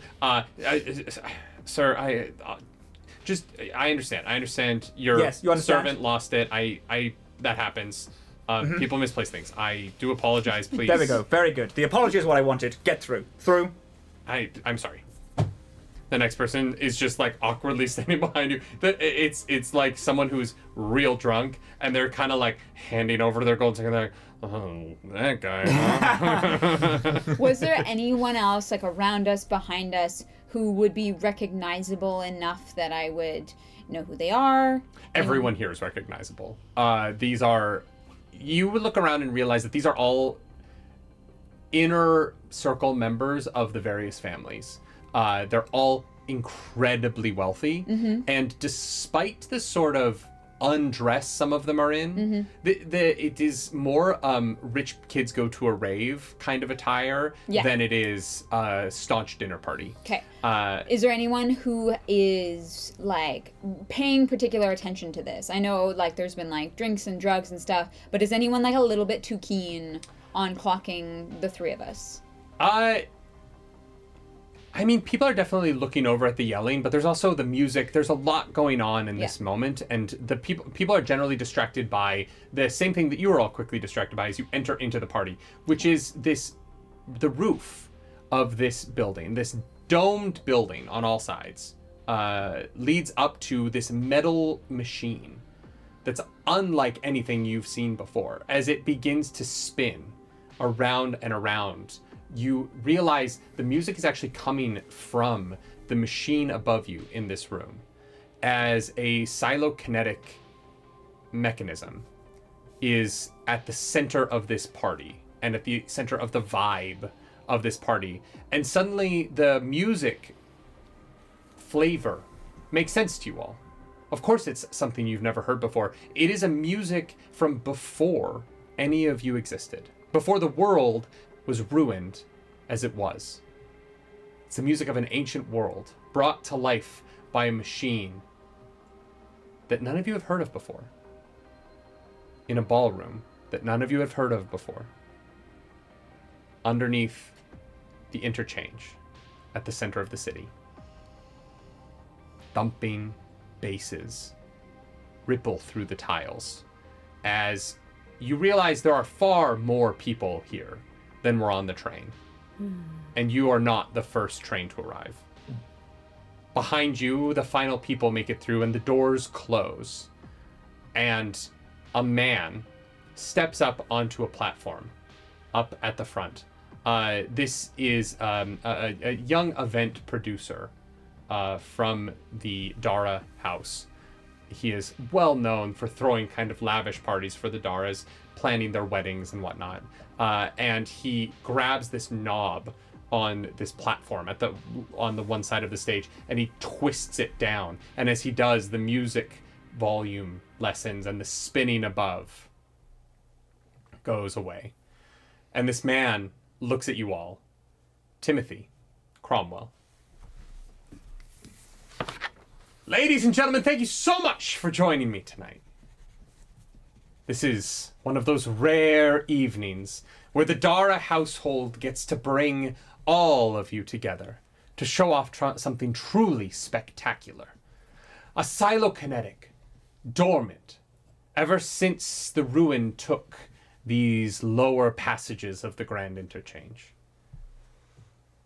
We've been working down here for months, twisting every wire, trying to figure out what this pesky ornament was for, till one day it all clicked. And a sound unlike anything, a music unheard of, that same music you all walked into, burst forth. This is an exciting day for House Dara. You know how much we love to impress. And so I hope that you'll be impressed by this evening. The liquor will flow. There's a few things in the back room I think you will all enjoy greatly. Anything you need, find someone. And as he says someone, he points over towards this line of servants along one wall. And as you look over, you see standing there clutching this bag in this line of servants is Charlie. They're all here to help tonight. Have a wonderful evening. Thank you for coming. Come say hi when you can. And as he says that, he yanks the knob off to the right, and the music starts pumping loudly into this room, and you hear it so loud you begin to feel it in your bones. It's a feeling you've only experienced in this world if you have stood right next to a large drum. But it is coming from the ceiling and it is everywhere. Kind of reminds me of home. And the party begins to hit in full swing. Women in short dresses, cleavage abound, burst into the crowd with trays filled with goblets of champagne and other liquors. People begin to dance, staring up at this wondrous device as it sort of brings them into the motion of the party. And the vibe of confusion and angst and wonder shifts to wonder as this device begins to emit different colors, purples and blues and greens, the sorts of colors that you would never see from lights outside of a device from before the world was falling apart. As the liquor flows, Charlie finds a way. You have a brief moment to get away from the group that you're with. Yeah, great. As everyone breaks off to their duties. Yeah, I will like slide the bag under a nearest table and like pick up a serving tray and just start to work the room and try and find the group again.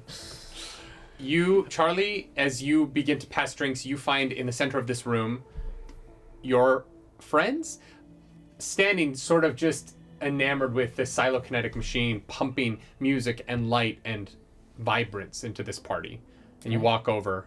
I'm like going and letting people grab drinks off the tray and then kind of beelining it to put the tray in front as if I'm offering you all so we can have a chat. Glad I found you guys again. All right, things were a little weird at the front of the train. All the servants were manacled to the train, and then they were released. Really worried about that part. Well, yes, that's been known to happen, especially considering we just had a lot of bloodshed on the aristocrats' side. We don't want the help getting up. It might be a different thing, but that's how I understand it. All right, we'll shelf that. So I think I saw the people we're looking for. We got Lady Benelia, of course. I saw Oxford, Armstrong, Claude, Astus Willow, the heir, Lady Samantha Dara, who was talking to Nicole, and then Casmus Belfield. Okay. Those seem like the heavy hitters in the car, anyway. Right. And we need Arturo to get the majority vote, because then the mind that everyone is after is going to be. And I'm guessing Samantha Dara is a hard against. I was going to say, unless anyone has something particularly delicious on her that we might be wasting our time. I can try to find something, but she's a stern woman. So maybe I we don't should know just if that's focus going on to the work. other votes. I think they would be wise. As you guys put your heads together in the middle of this dance floor, a little bit louder than we're currently speaking, because the music is like... You, Felix, hear, Felix! Felix! And you turn. Pushing through the crowd is your cousin, Lady Benelia. Coming over to you. Felix, what are you doing here? It's a secret party, and no one decided to invite me, so I thought I'd invite myself. You got in without an invitation. My name is my invitation. I go where I please. Oh, great. But does the family know you're here? There are important things happening tonight, Felix. Yes, I'm perfectly aware. If you're aware, darling, I am also aware. There's a moment when you lean in to say that, where you catch a whiff of iron. Like a strange metallic smell from your cousin. Well, fine, as long as you don't get in the way. Licking hammers again, are we? What? Iron smell. You smell like metal. Smell disgusting. There's this flicker of fear that passes through her eyes as she pulls back for a moment. Says, well, as long as you don't ruin things, that's fine. And she just parades off. Her, like, lackeys in tow. I'm going to follow up on that, I think. I see it runs in the family. Your dashingly good looks, of course. I apologize for earlier. Your servants forgive you. Well, we should split, I think. At best cover this ground. We have 5 people and... God, when does the vote even start? Do we know? I haven't heard anything Better yet. hurry, I think. Yeah. Yeah. So we should each, take someone at least. If we know that Samantha Dara is a no, as you suspect, and I imagine we suspect, we can each take one person and try to sway their vote too. You also know that, like, the Claude Astis Willow is definitely a yes for Arturo. Arturo is a member of the Astis Willow family, and they're Sure. propping him up for sure. Okay. All right. Well, in that case, we have a yes and we have a no. And we have 3 undecideds. I don't know how we want to handle this. Your cousin, how do you expect her to vote? Whoever is the last most influential person to speak to her, she is an idiot and highly influenceable. So, I'm happy to peruse and get people out of trouble if something happens, but if you really think that you can take the 3 votes. Is she more willing to vote the way that you want her to, or not? No one in my house wants vote the way I want to. So if you said that you were voting for Nicole, she might vote for Arturo. Is she that spiteful? You know her better than I do. If you can swing in some way of saying that she might get some of my money if she votes the other way, I lose some form of name and house. If my vote goes incorrectly, then she will probably want to grab some of the I'm also wondering about leavings. you said her breath smelled like iron? I don't know what that was. Just not even her breath, but she did. I mean, these are mines, right? That's what we're asked to do. Yeah, that's not good on a person who doesn't work in the mines. Do you think she's got the, It's usually the start of it in some cases. Start of what? What do you mean? I've never seen it, but Remember what we saw in the tunnels when we were...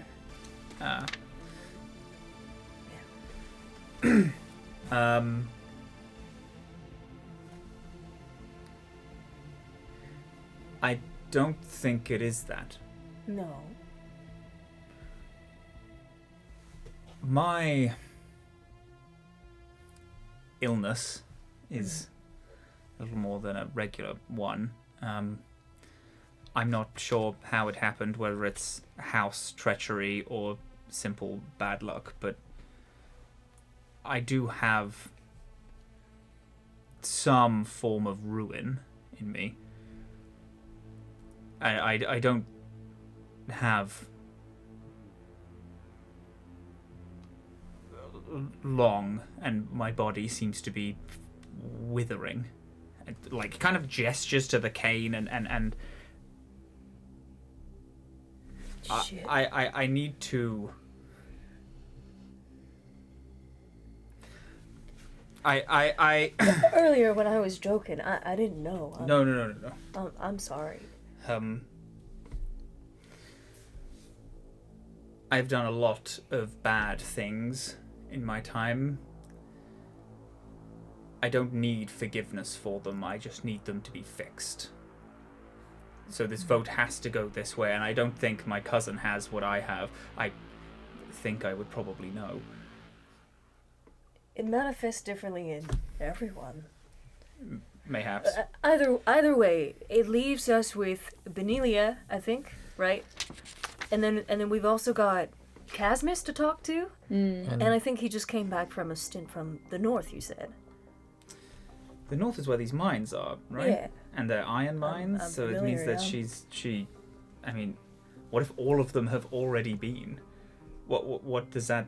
I mean, my cousin may have gone. That's probably what the iron smell is. That's possible. It's hard to see them all. But what would that mean? Why would they be going there? Would they go just to look at it? Well, I think it's more an important question of who took them. Because obviously they've been persuaded somehow. And what do they want out of it? As you look around looking for these people on your list, you see Oxford Armstrong and Casmus are both with Arturo, closer to the stage that Timothy had stepped up on. And you see the three of them are in a discussion.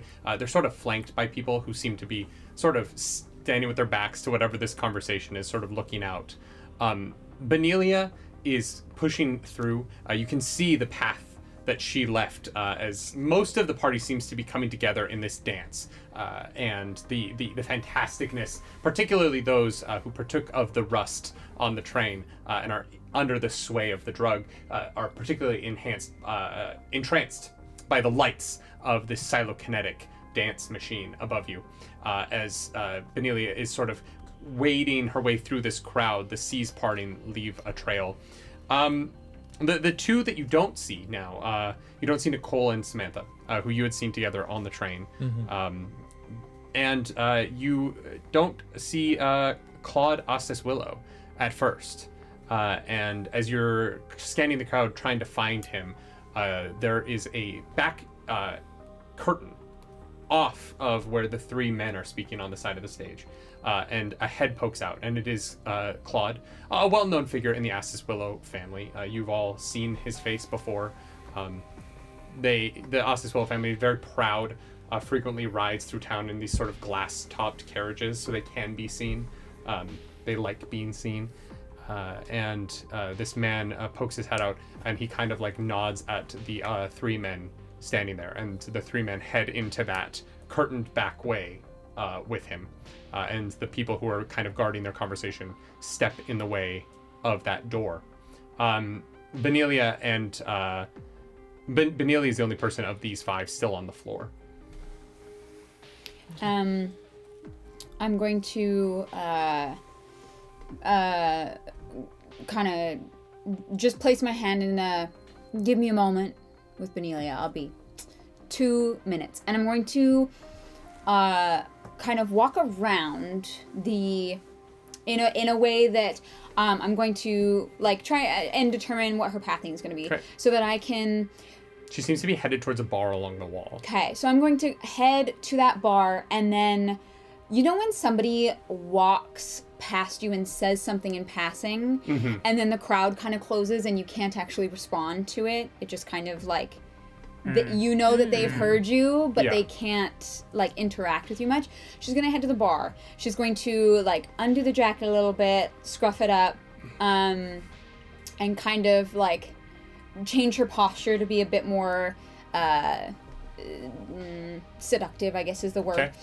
And seeing an opening as she's making her way over there, we're going to like slip by it, catch her eye, and just kind of say, it is a real pity what's going to happen to Felix if the vote goes this way. And then the crowd closes behind, That's cool. and she disappears into the rest of the party. Benelia like stops in her tracks, searching for who you are, and immediately looks over at Felix, concerned about him. You've just threatened his life. Roll to see how well you can disappear from her view. Yeah, absolutely. What are you doing to disappear into this crowd? I think that audacity to move through people. Yeah, absolutely. And then foster for that like almost like party environment, you know, like when you get close to people and the Everyone's just everything dancing shifts. and- yeah. So I'm gonna take those 5. Absolutely. Damn. Okay. 1 gloom and no brills. As you try and disappear into this party. You pass through some people and you think you might have disappeared. All of a sudden, Benelia is standing there with her hand on her shoulder. And there's a tightness to her grip that is stronger than you expect. Okay. As you sort of are anchored in the spot by this woman in her 40s that is thin and beautiful, but not muscular. But stronger than she looks. And as you turn over your shoulder to look at her, there's this feral grin on her face as she looks down at you. I don't recognize you. Not yet. And she is going to, like, trail her, like, fingers, not breaking, like, not trying to break their contact, but kind of, like, almost prolonging it. Cute. Why are you threatening a member of my house? I'm not. It sounded like a threat. What did you mean by that? It would just be a shame if he lost all that wealth. I don't know what he would do otherwise. I don't understand, and I think it would be in your best interest to explain yourself quickly, Miss Harvey. Don't worry. That's not an explanation, dear. Why did you say that about Felix? All I'm saying is that my services require money, and if he is no longer going to have the wealth that he does, perhaps you would be interested? What services would those be?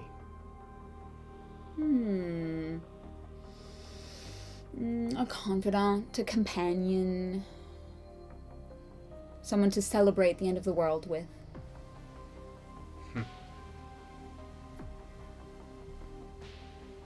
Not interested. A shame. Be careful what circles you play in. There are things in this world that are more dangerous than money. The party kind of pushes through you and she's gone. She pulled the thing that you wanted to do.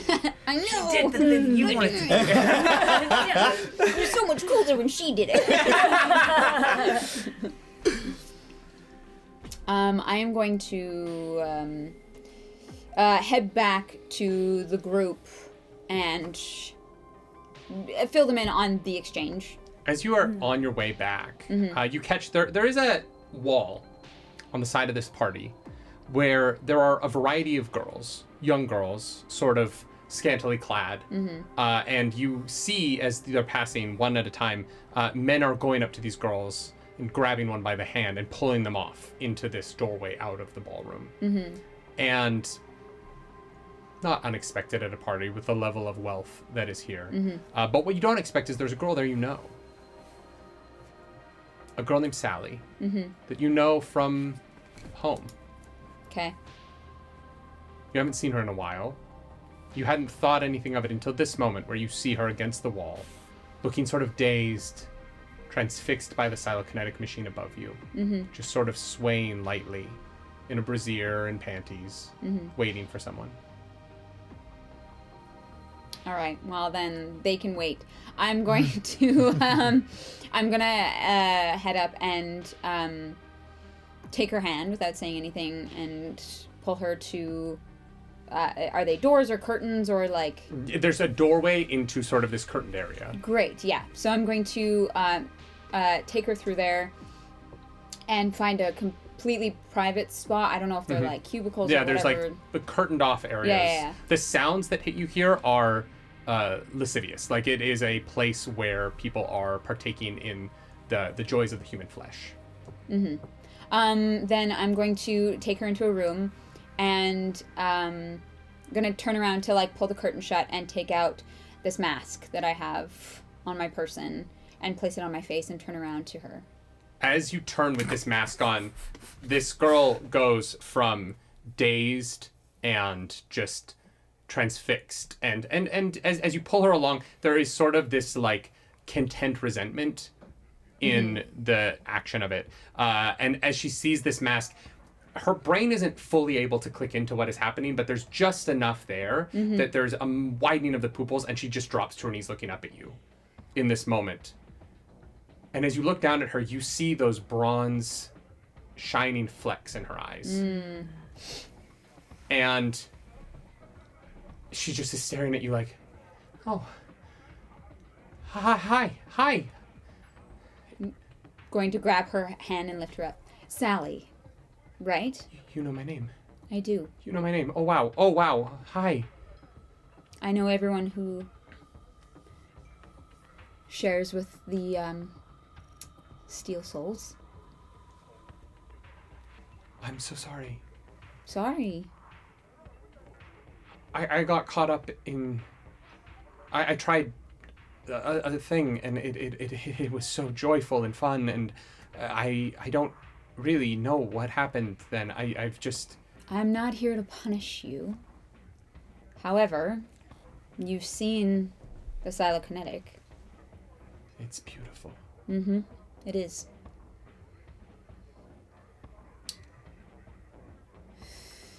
Would you like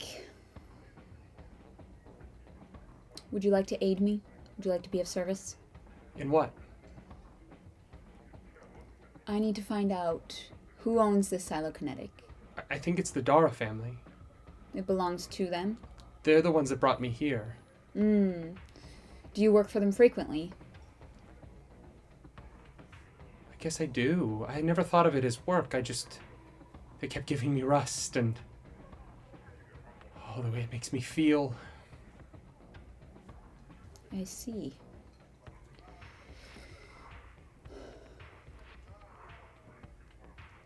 Help you, aid you how?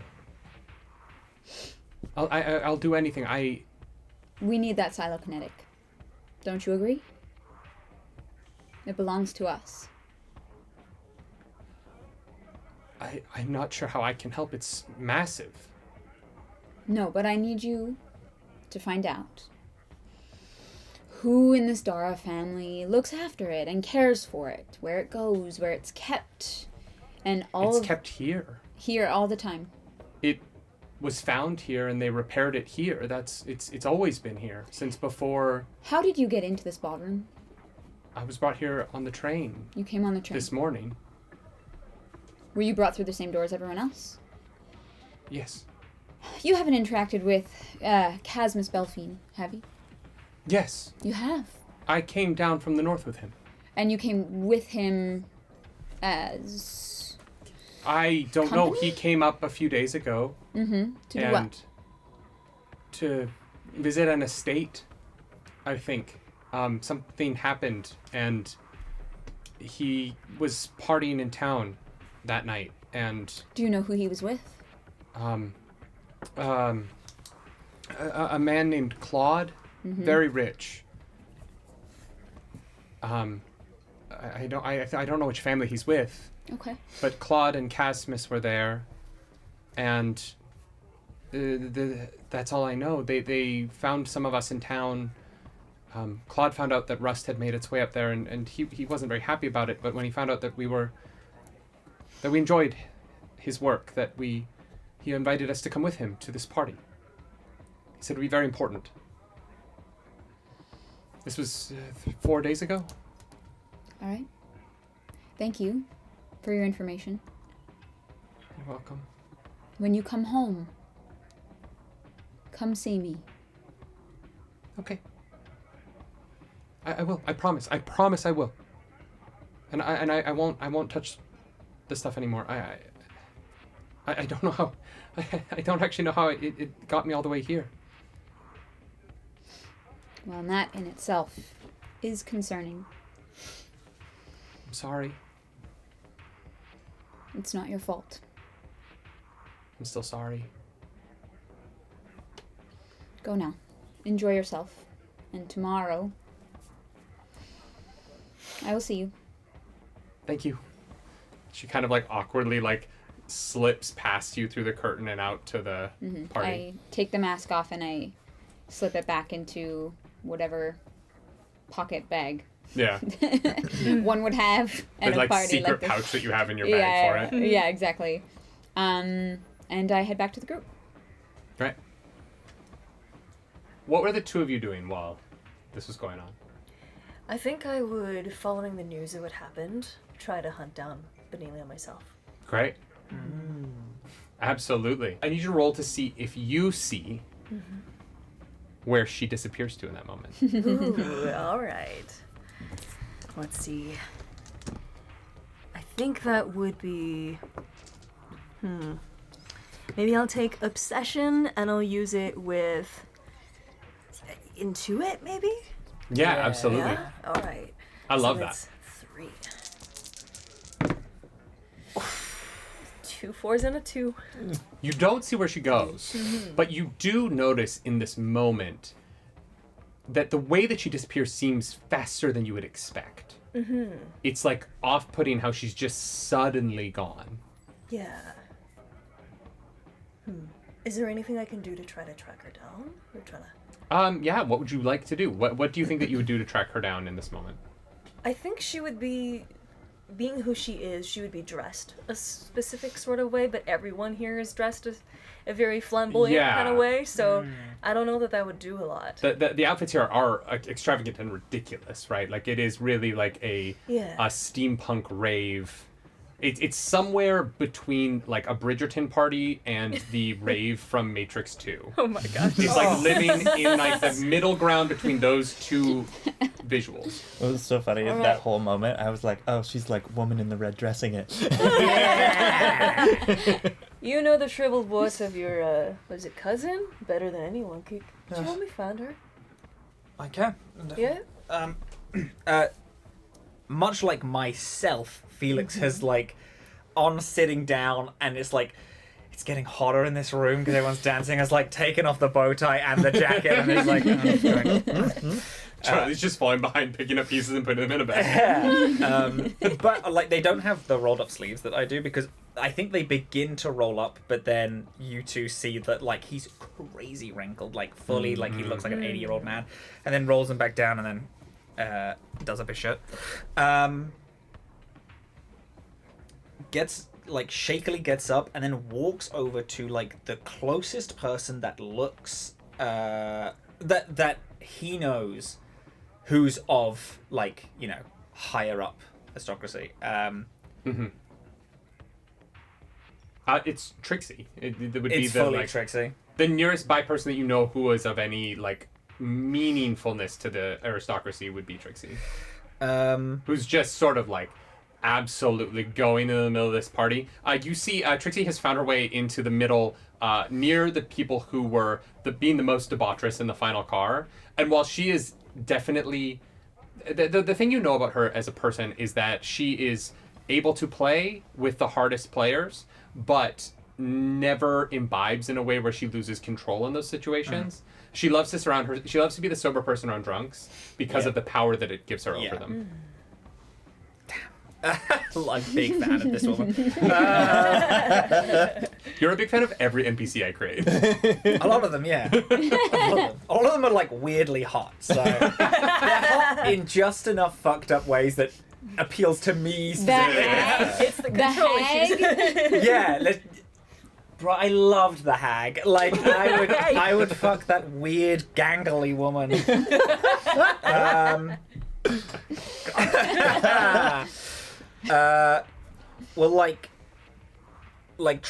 Try to get her attention. She's just sort of out, like arms in the air dancing. Is like leaning on the cane whilst also. You haven't seen my bitch of a cousin, have you? What? Benelia. Benelia. Oh, Where? your cousin. Yes, where? Oh, Have she's you just seen her? bouncing up and down. Starts like, you know when someone comes up to you at a party, is like, do you know where this person is? You're like, oh, I guess I'll try and help. Is she also really short and is like... and you see she kind of points. She's like, I think that's her. And you like look over the direction she's pointing, and it is towards that same sort of. She's beelining towards that back door that the man entered earlier. Ooh. Wondering if I get to get.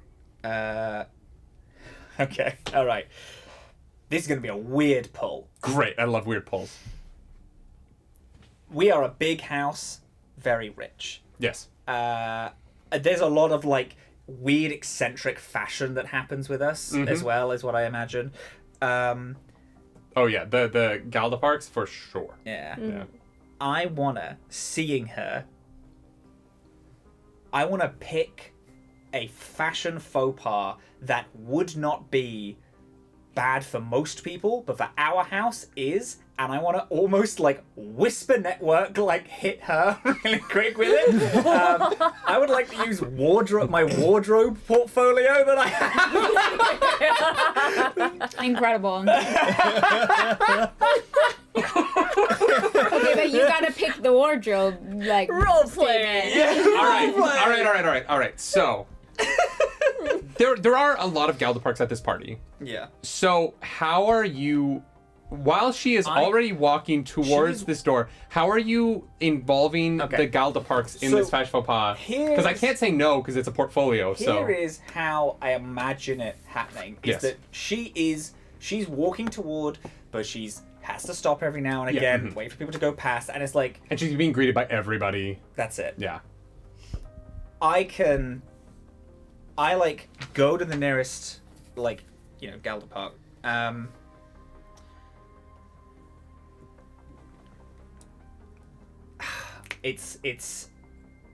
It'll be something like, the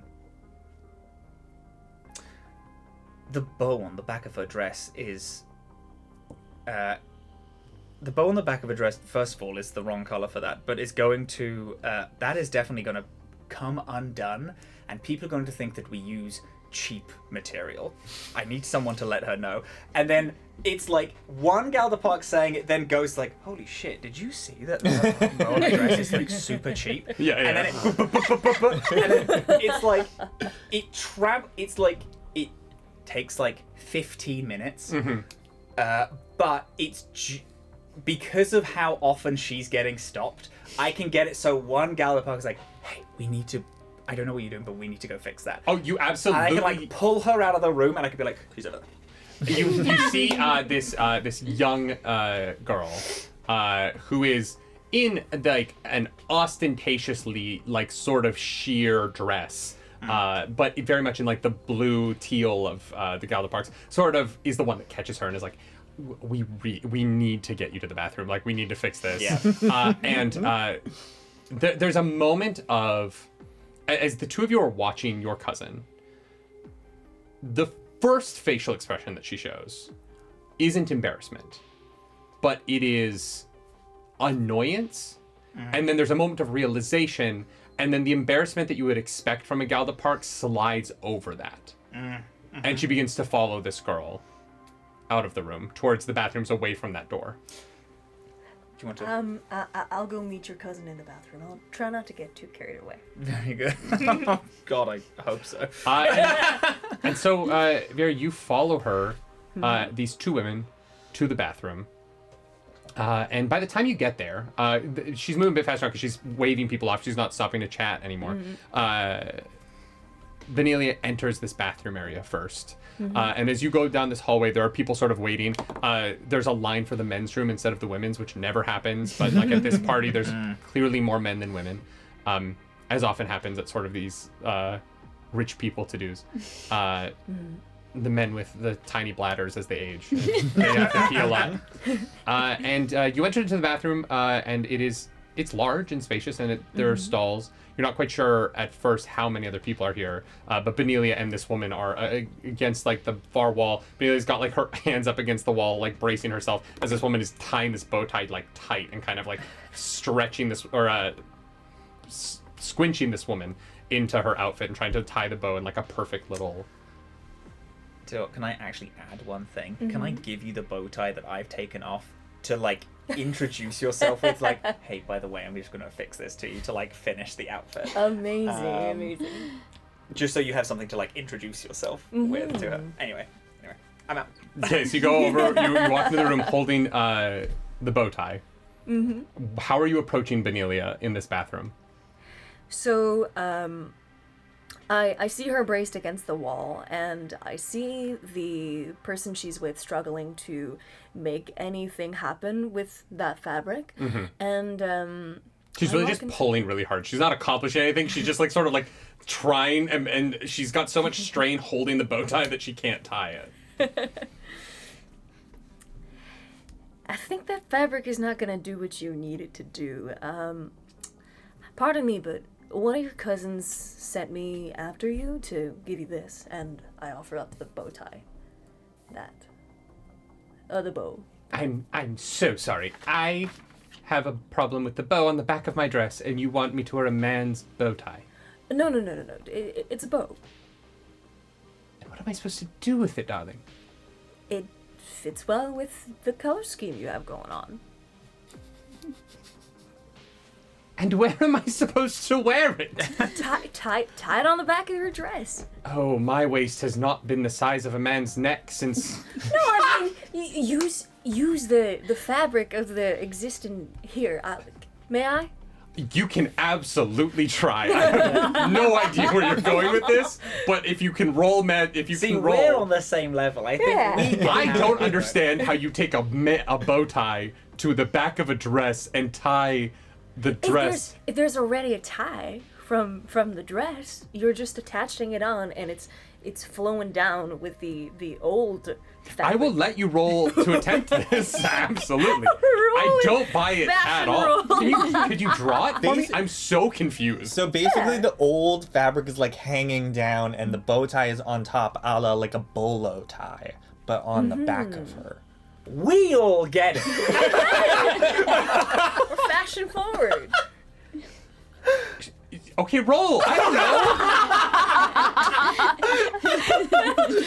I'm gonna use ingenuity, and I'm gonna use craft. Oh, Go for it. That's really Nice. good. Go for it. Alright. I'm tempted to make you roll one less dice for difficulty. But you know what? Yeah. No, you know what? Drop a dice. Get a dice out of there.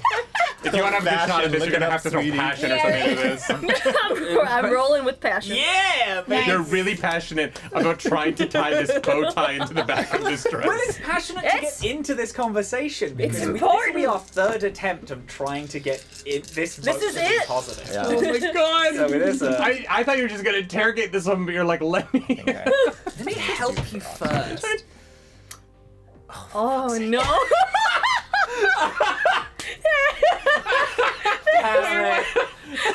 What happened? Yeah, there's 2 glooms. And no and brills? and 1 brill. Okay, well, So it's a that failure. is a catastrophe, right? Yep. As you attempt to tie this men's bow tie, all you end up doing is pulling. You're significantly stronger than the young girl before, and as you try and pull this tight so you can wrap the bow tie around it, you just rip the back of the dress.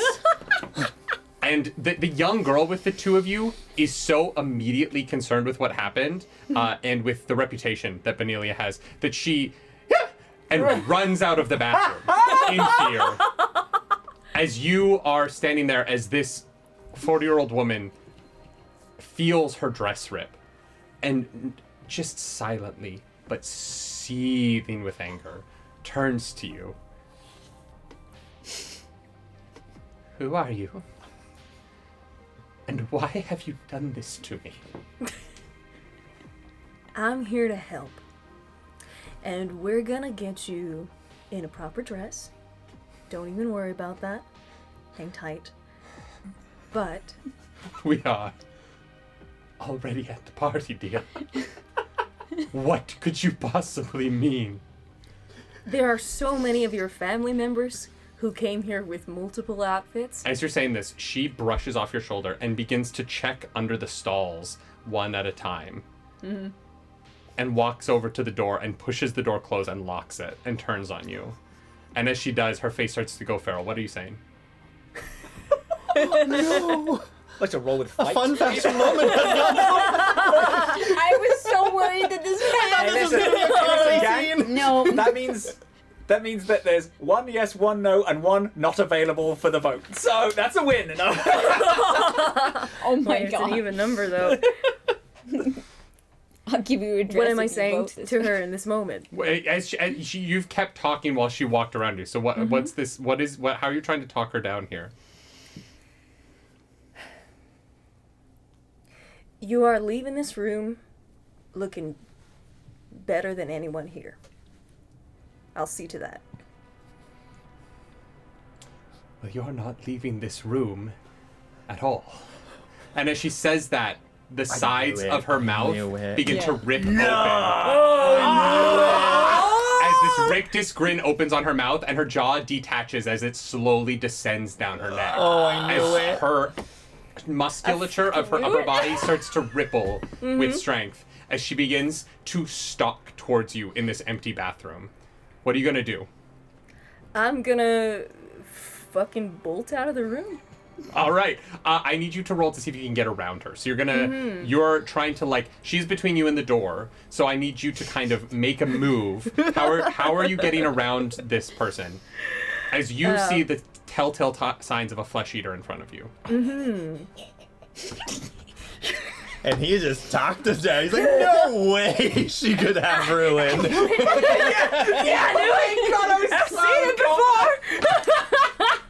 I was like, this woman smells like blood. And he's like, there's nothing going on here. She was at an iron mine recently. I don't know. Oh, I thought blood smelled like copper. It's like metallic. Yeah. Oh. Specifically, copper is the phrase. So iron and iron mine. I'm not taking the blame for this. You don't leave a man smelling like the metal. Also, I just thought, like, ruin eats metal, so maybe there's the metallic smell that comes along with it or something. Oh God, yeah. What are you doing to get around this woman? Now the truth is revealed. Everyone has something to say. I'm going to use my much larger frame and just like sheer brute force and just muscle around her mid-transformation. All right. Holy shit. You're going to have to roll... What are you rolling to do that? I'm gonna roll with audacity and physicality. Oh, Hell yeah. Passion. Awesome. Can I do Okay, that? go for it. Awesome. Oh, okay. So that's gonna be 5 and then, okay, 7. All right. Jeez. Okay. 6, isn't it? Is it? Hmm? No, 5 you and then don't. plus You 2. have 6 in your hand, is what I meant. No, you have 7 in your hand. Sorry, No. I miscounted. Yeah. I'm panicking. So as she transforms, we're going to try and physically push through her and get to the door. In that moment of like, state of change. Yeah, absolutely. Yeah. Go for it. Ah! Oh no. Well, there's a 5 there. There's a 5. There's 1 5 and 1 1. Okay, All right. that's still That's a a success. success. That's a brill. As you run into her, you are able to kind of like shove into her, but you realize immediately this person is much stronger than you. And as you shove into her side, her arm bats you away, and you feel yourself physically lifted off of the ground as you careen into the bathroom stall. Oh no. I need you. She is going to then advance. You don't take it. You're fine in the moment. As you just kind of like get bucked against this door. But what you see immediately is this woman turn and very quickly advance upon you. And she's going to take her hand, which has extended into these sort of clawed fingers. Finish your description. And she's going to attempt to stab into you. I need you to roll to dodge out of the way of this. All right. Fuck, You're what rolling I roll against with her that? rating on this. And so you are going to have to roll a 3. You're going to have to roll 3 brills to avoid taking damage here. Holy. All right. Or no, wait, no, sorry, that's not how rating works. You're going to have to roll to dodge, and if you don't, you'll take 3 vitality. Oh wow. Okay. Shit. Oh, all right. I guess can craft be used in this regard? If you can explain to me how, absolutely. All right. Okay. What would you use in personality in this event? I just been Trying thrown to against a dodge? wall. To dodge? Yeah. Defiance. Defiance, maybe. Defiance isn't bad. Yeah, or Or ingenuity. audacity. Cunning. What is audacity when it comes to It like a is description in the game? I think an almost audacious move. like confidence in a Yeah, way, like yeah. arrogance, confidence that like of course I'm going to succeed at this. Sure. Mm-hmm. Like you take the top of the You have toilet the and you're, like, audacity. smacking on the Oh my God. doing it. So I guess Instead of- audacity and craft, and for craft, my explanation would be the fact that I working on a factory, and I'm around heavy machinery all the time, Okay. and so it gives me really good mind muscle connection.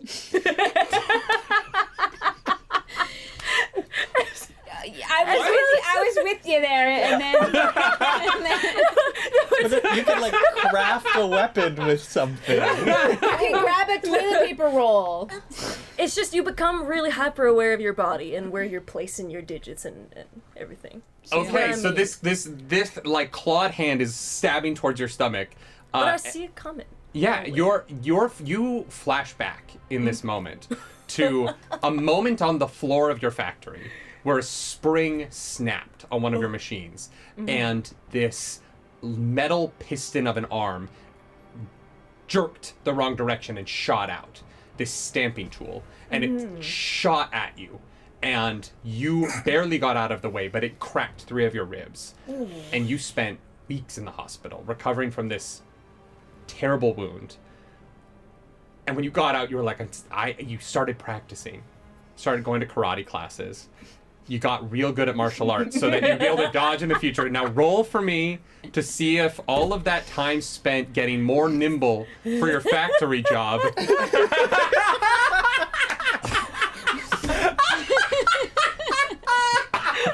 I'm trying to work with you here. We were so put together 20 minutes ago. I know.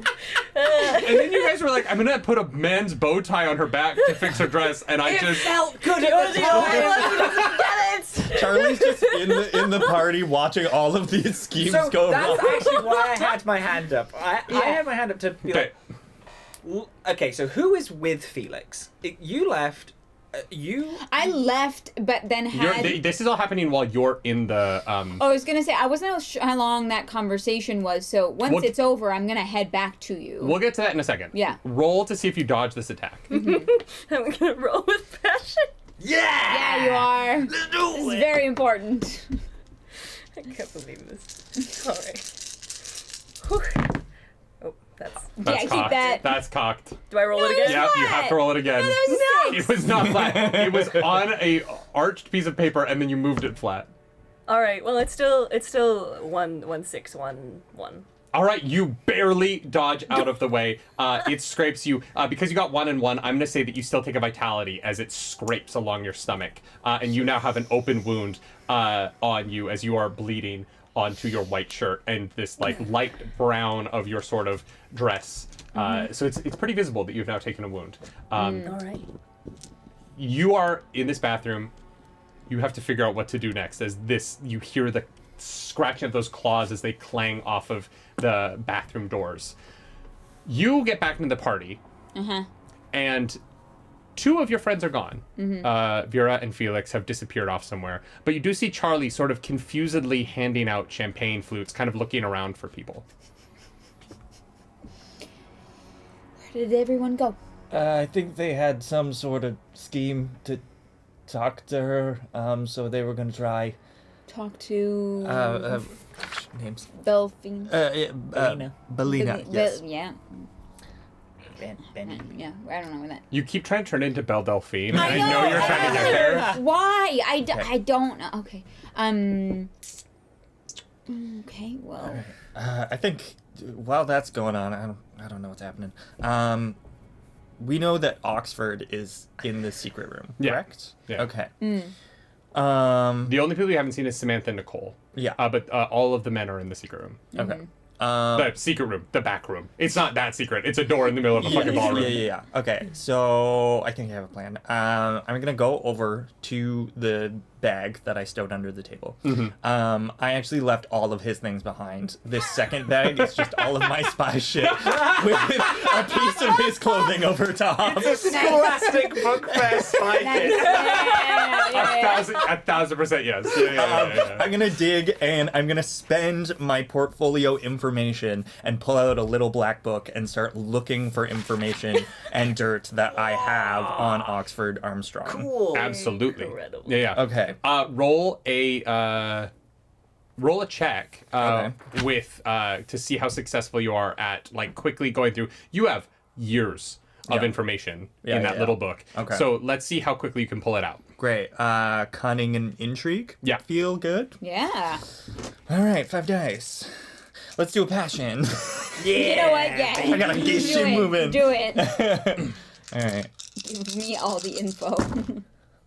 All right, we have. Oh, that's Oh. bad. Oh. It's 1 brill and 2 And glooms. 2 glooms. Even if I shit. spent my portfolio, I still fail. Wait, you spent your portfolio? Yeah, my I'm information. so Oh, sorry. okay. I did not know this was a portfolio. Yeah. That's my bad. You absolutely succeed. Okay. You Yeah, fuck flick through, and you get to a page. You quickly find information. It's not that you needed to open your book for this. Mm-hmm. You know this to be true. Yeah. But you're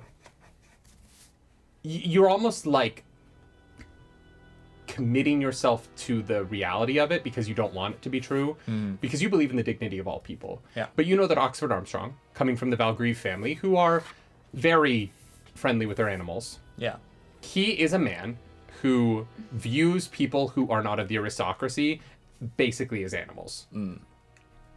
Useful and worth treating fairly and well, but not of like true value. And would I just have like an example of an instance where that was apparent? The servants in the train car feels very much like an Oxford Armstrong move. Okay. And so you get you putting together the way in which the servants are being treated, and you know the fact that there is sort of a brothel area and whatnot feels very much like Oxford is somehow pulling, working with the Dara family to pull this party together. Okay. Then I am going to pull a piece of stationery, and I am going to write, best find yourself on the right side of the vote with Arturo, or more people might find out about that first car. Okay, interesting. And then I'm going to fold it up. I'm going to grab my tray, have a single drink, place the note on the drink. I'm going to walk up to the bouncers and put on my butler face and say, yes, this drink was requested to be given to Mr. Oxford personally. Okay. I'm gonna need a roll here. Fuck it, I'm gonna spend my access. Absolutely. Yeah. You burn that portfolio point, and one of the guys just kind of looks at the other one and is like, of course. And he gestures for you to go in. Yeah. Great. And then I'm going to just walk up behind Oxford. And is it like a good time, or am I going to be like interrupting something at this moment? As you enter this back room, you see there are 6 people present. Samantha Dar is there, and Claude Ostis Willows is there. They seem to be sitting at opposite head ends of this table. Closer to Claude's side, you see Casmus Belfine, who is looks a little bit harrowed. Honestly, this is the first time we've gotten a chance to look at his face, and he's the youngest person in the room by a lot, right? He's barely 21, and he just has this like faraway look in his eyes that is very troubled. And then on the other side, closer to Samantha, you see Oxford sitting straight backed and imposing, and on the opposite side of the table of them, sort of facing where you come in, you're seeing you have Nicole and Arturo, and they are both just almost having a debate in front of these 4 people, as they're starting to raise their voices at one another as they're discussing their plans for the future of this mine and this estate. And even in the short walk that you have to Oxford's side, as you walk around this table to hand him this drink, Samantha is currently the one, Nicole is speaking, and she's saying, Arturo, look, I understand your concerns, and I understand the concerns of the Ostis Willows family. However, speed is of import here. We simply must expand the mine faster, or else the ruin will get to it eventually. It is better to get more metal out faster, and as you kind of get behind Oxford, she catches you're in the room. And there's just a moment of pause as she looks at you. Can we help you? Apologies. This drink was just ordered for Lord Armstrong, and I'm just delivering it. Excuse me. And I'm going to try and palm the note and the drink to him. Great, yeah. So I guess that would be decorum intrigue. Yeah. Cool. Don't you... Wait, isn't etiquette your... Yeah. I feel like this is a moment Okay, cool. where passing a note within like a rich household is something that you are very good at. Yeah. Cool. And so this is a moment, the Fair. true folk ability of just passing skill checks that they would be very practiced at. Yeah. I feel like this is something that you and Felix have done so many times. Sure. That I'm not going to make you roll for it. Cool. As you just sort of slide this note and drink into his hand. And as when he has it, are you going to wait for him to read it, or are you? No, I'm going to bow and to exit. As you're leaving, Arturo, even before you've left the room, he doesn't seem to care about you as much as Samantha or Nicole clearly did, and he's just saying, "Look, I appreciate the expediency that you would like to work with, but I am very concerned about the welfare of the people that you are willing to throw away to accomplish your goals." And you get out the room. God damn, she really destroyed him in that debate. Oh, damn it. You know Arturo's rather famous for his discomfort with public speaking. Yeah. And his stutter is well known. It's part of the reason why he is sort of a social outcast among his family of confident and expressive people, is that he is sort of this, very thoughtful and intelligent, but he's sort of looked down upon for the stutter and the mild-mannered way that he is. It is also what gives him the empathy to interact with true folk. And he has that reputation with true folk of being this kinder, more empathetic person because of his experience. And it's changed him and made him different from the other aristocracy. But you make it out of the room with your tray. Okay, I guess I'll try and find people now. You find, leaving your conversation with Sally. Where is Felix? Well, I believe they were looking around for her, and then I think I saw Vera go into a washroom with her. Yeah, this is what I wanted to put up my hand for originally, is Felix, knowing the plan, would hopefully see the woman full sprint out of the bathroom and be like, Oh, fair. what the Something fuck went is going wrong, on there? yeah. Something is... Yeah, So as that you is guys fair. reconnect, you look over towards said bathroom, and you see Felix kind of waving his cane, looking directly at you, trying not to look too awkward, but just sort of like... All right. Yeah. We will take that cue. In the bathroom, you are... So, You have just been attacked. You're bleeding. Yep. And you're standing looking at this woman who is continuing to shift. Her like jaw is slowly just resting itself on her bosom as she is just transforming into this horrific being in front of you. And the thing you notice first is there is glee, genuine glee in her eyes as she gets to drop this form and the aristocracy and the lie of that and be herself. What are you doing next? this is the craziest night I've ever had in a bathroom. I'm gonna pull out the tools and equipment I have, and as she's kind of reeling back and her body's transforming, but she's like pulling her clubbed fingers back from just having slammed it into a wall. Yeah. I'm gonna say, put on a suit, they said. Well, suits don't have pockets. And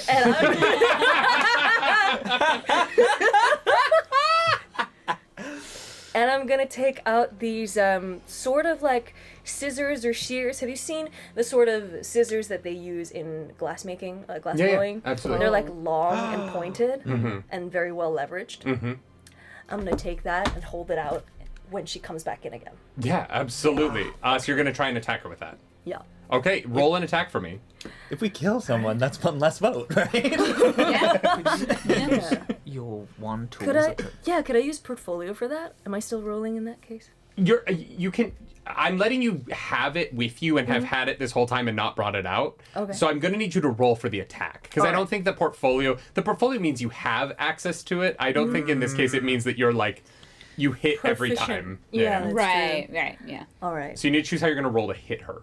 I think audacity because I had the audacity to bring my You certainly had some audacity. my work tools and dressing like this to a fancy party. Yeah. And then Do you have anything in fight? I don't, but I have in physicality. Sure. Yeah. If Yeah. you want to try and stab with shears, it's physically audacious. Stabbing with the shears. Let's go. That should be the test for skill checks. Is like you have to say the 2 words out. Yeah, you have to make them work. Yeah. And if it works in a sentence, then it's good. Give me a physically audacious scissor stab. That's the most lesbian attack I've ever heard in my life. I mean, do I roll with passion here? You know what? Screw it. Let's go! No passion. Oh my god! Actually, maybe I should. Let's go! All right, so a passion roll. You're at 4 passion.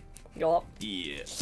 None of us have rolled a triumph yet, so no one's gotten to a race of passion. I know. That one's knocked. Do I do it again? Yeah, the cocked Yeah. one, yeah. Yeah. Okay. Oh my god, it's not looking good. Oh no. It's not looking good. Experience. Wait, what happened? 4 was a- ones and 2 6s. And the reroll. No! No way! And the reroll was a 1. Yeah. The real Uh, other one, yeah. You fumble with the scissors as you pull them out. Like They open. scratching yourself up the leg. And Vera, as you're you're in danger, girl. as you're fumbling with these scissors, you're gonna take a vitality, as you scratch yourself, and as you pull the scissors out, she is going to see them and immediately bat them away with the back of her hand, and the scissors are gonna clatter across the bathroom floor away from you. At this point, you guys have all arrived at the bathroom, and you hear this clatter as the scissors go across the thing, and the music is drowning out, but you can just barely hear from inside this like like this like weird breathing. Vera's like whimpered moan at getting scratched twice in a quick I'm succession. not having fun. You hear that. What are the 3 of you doing? I'm gonna try the door. Yeah. I can try to find someone to help. I can't fight. Look at the state of me. Fight. It is a bathroom. I'm Listen to gonna. the noise. I guess just try I've to heard break a lot of down noises the of door. passion. Like, These we aren't can't- Yeah, try the door. It's definitely locked. Yeah. So I'm gonna try and break I it should down. try. Yeah, absolutely. How are you it breaking hurt down me? this door? Okay. Loyalty because someone Great, yep, who is sort of a new friend is in danger. And what would be a good thing to? I don't have any in physicality. You could fight the door. I could fight the door. You can fight the door. Um, It is the greatest enemy in every TTRPG is just doors. true. I guess True. that's really the only thing that works. I doubt I would have. I don't have like lock picking tools, equipment, stuff. So Okay, so I mean, guess. do you have to lockpick a bathroom door? is it one of those things where you just stick a bobby pin in and Sure, I will do. What did I say? Loyalty and fight, Go for it. and I'll spend a passion. Is that your first passion? Yes. Oh my god, you're finally passionate. I'm finally passionate. Someone's in danger. Okay, so this and this. All right. Come on. So that's one brill and 1 gloom. All right. Yeah, you throw your shoulder into this, and you hear cracking in the wood of this door, but you don't quite get through on the first time, and the door just kind of splinters a bit. Inside, after you have had your shears batted away, she is going to attack you, and this swipe of claws is coming at your face when suddenly the boof on the door distracts her just long enough that she doesn't manage to take her swipe at you. You have a moment to do something now. What are you doing? I'm gonna pull out my hammer. Maybe this one. I can't believe we brought Bob the Builder to this fucking party. Pull out my hammer. All right. Got a whole Minecraft inventory. Yeah, right? Oh my god. Okay, mark off another portfolio.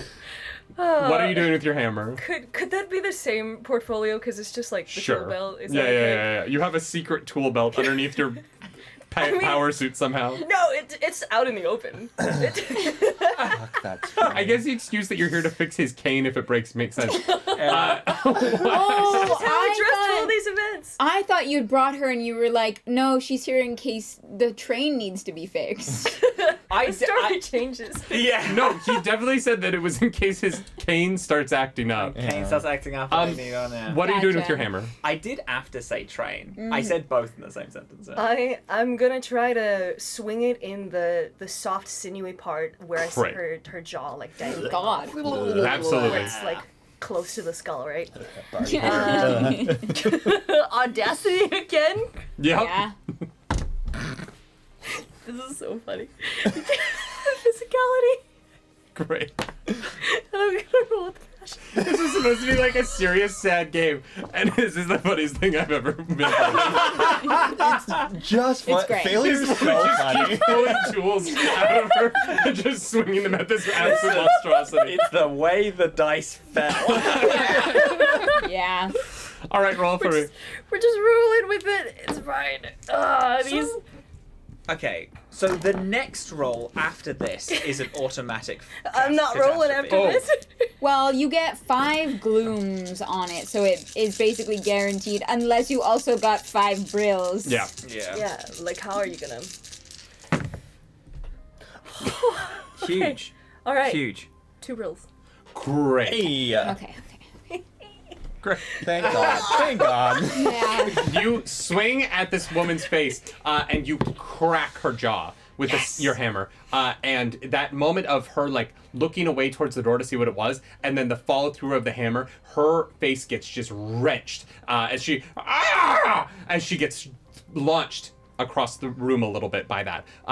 And the claw comes up to her face, and you can see she's like just like kneading the spot where you hit, and her own claws are driving into her flesh as her like dark Icarus blood starts pooling down the side of her face, and she just snaps her head at you. You guys hear this horrible scream, inhuman. Yeah. What are you doing? I guess just going for another try. Yeah, I was gonna say, I will then, like, I'll also go for the door, like, try and... Great. You like clasp shoulders and run into it together. Roll a joint check for me here to see if you are able to use 2 body weights instead of 1 to get through this thing. Okay, so we'll just be all of our dice? Or- Yeah. Okay. Great. Cool.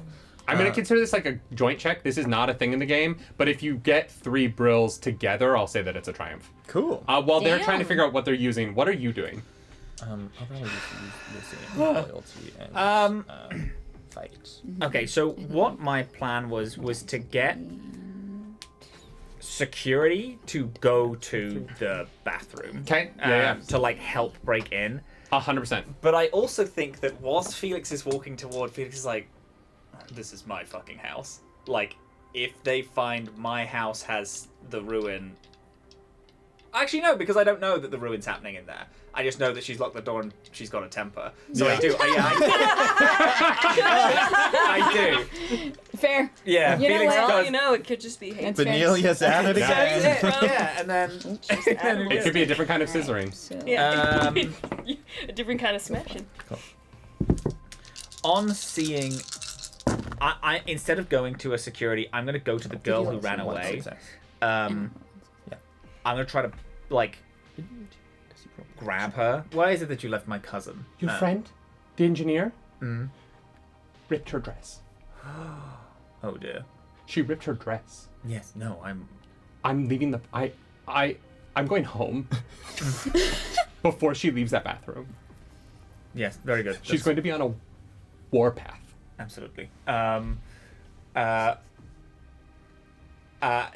like hoping that some like a security is nearby. Is like, hi, can we check on my darling cousin in the bathroom, please? There is a bit of a wardrobe malfunction. I don't want it to ruin the party. I'm gonna attempt a decorum express. Okay. To like, don't want it to ruin the party. The dress is ruined. Like, can we get someone to go help with that situation? Like, express that it's like, this is bad, and then decorum, like, it's the party. We're all here to have a good time. Yeah, 100%. I'm actually not going to use a passion because I have a slight inkling that I'm going to need passion later. That is 1 Brill, 1 Gloom. Great.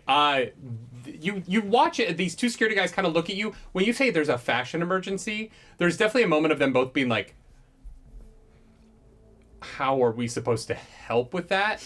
And so you like almost doesn't succeed, but then they look at the concern in this young girl's face standing next to you, and they immediately are like, something more is going on here, because that woman looks like death has like risen out of a grave. Yeah. And so they kind of just nod at you awkwardly and start walking, not hurriedly towards the bathroom, but they are definitely headed in that direction. Curious, just to be like, Yeah. well, what could be so bad that they're asking for security after a light thing? Yeah. All right. 'cause also What happened with this roll? We got 3 triumphs between the two of us. Three brills. Three You get a full triumph. You two smash through this door, and the security guards you spoke to see this, and they start pushing through the party a lot faster now as they watch a man and a woman just go shoulder first into a bathroom, into the women's bathroom here. The first thing that you two see is staring daggers at our friend Vera here.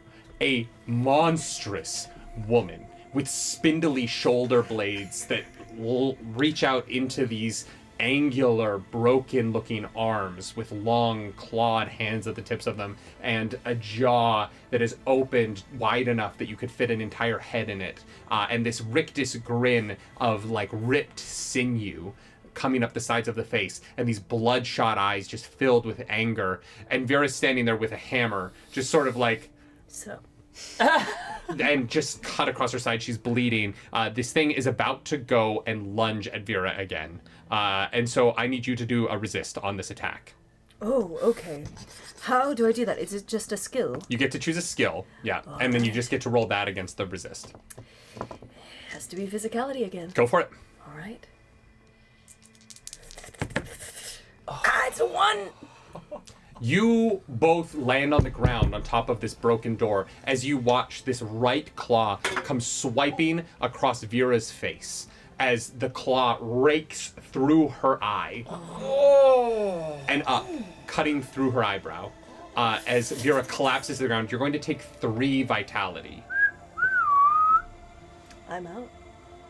As you watch, this claw rakes across Vera's face, crumpling her to the ground as blood starts to pool out of her now empty eye socket as her eyeball just sits on the fingernail of this demonic entity. As you two are on the ground just looking up at her.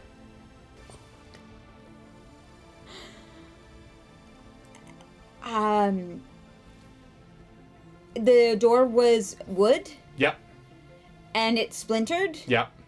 That I'm going to grab a stake. Great. Yeah, absolutely. And just like leap to my feet and back out, back towards the wall. Absolutely. Could I just is standing there holding a stake staring at this thing? What are you doing? Oh, God. Is this the moment when I do the thing that I was gonna do on the train? Maybe. Okay. I'm gonna spend my tools and equipment portfolio and click my heels and have a blade come out of my shoe. Yes. You have a secret shoe blade. Yeah. And then I'm just gonna try and high kick this woman in the jaw. Great. With my blade. Absolutely. She's taking some damage. Yeah. So she's not at full health. Yeah. Oh, I need you to roll for this attack. Yeah. Okay, I'm gonna do... Okay, this is spy shit. So, I'm gonna do cunning and intrigue. Absolutely. Cool. Go for it. All right. As you press down hard on your heel, you hear this snicked as this little blade comes out, X-23 style. Yeah.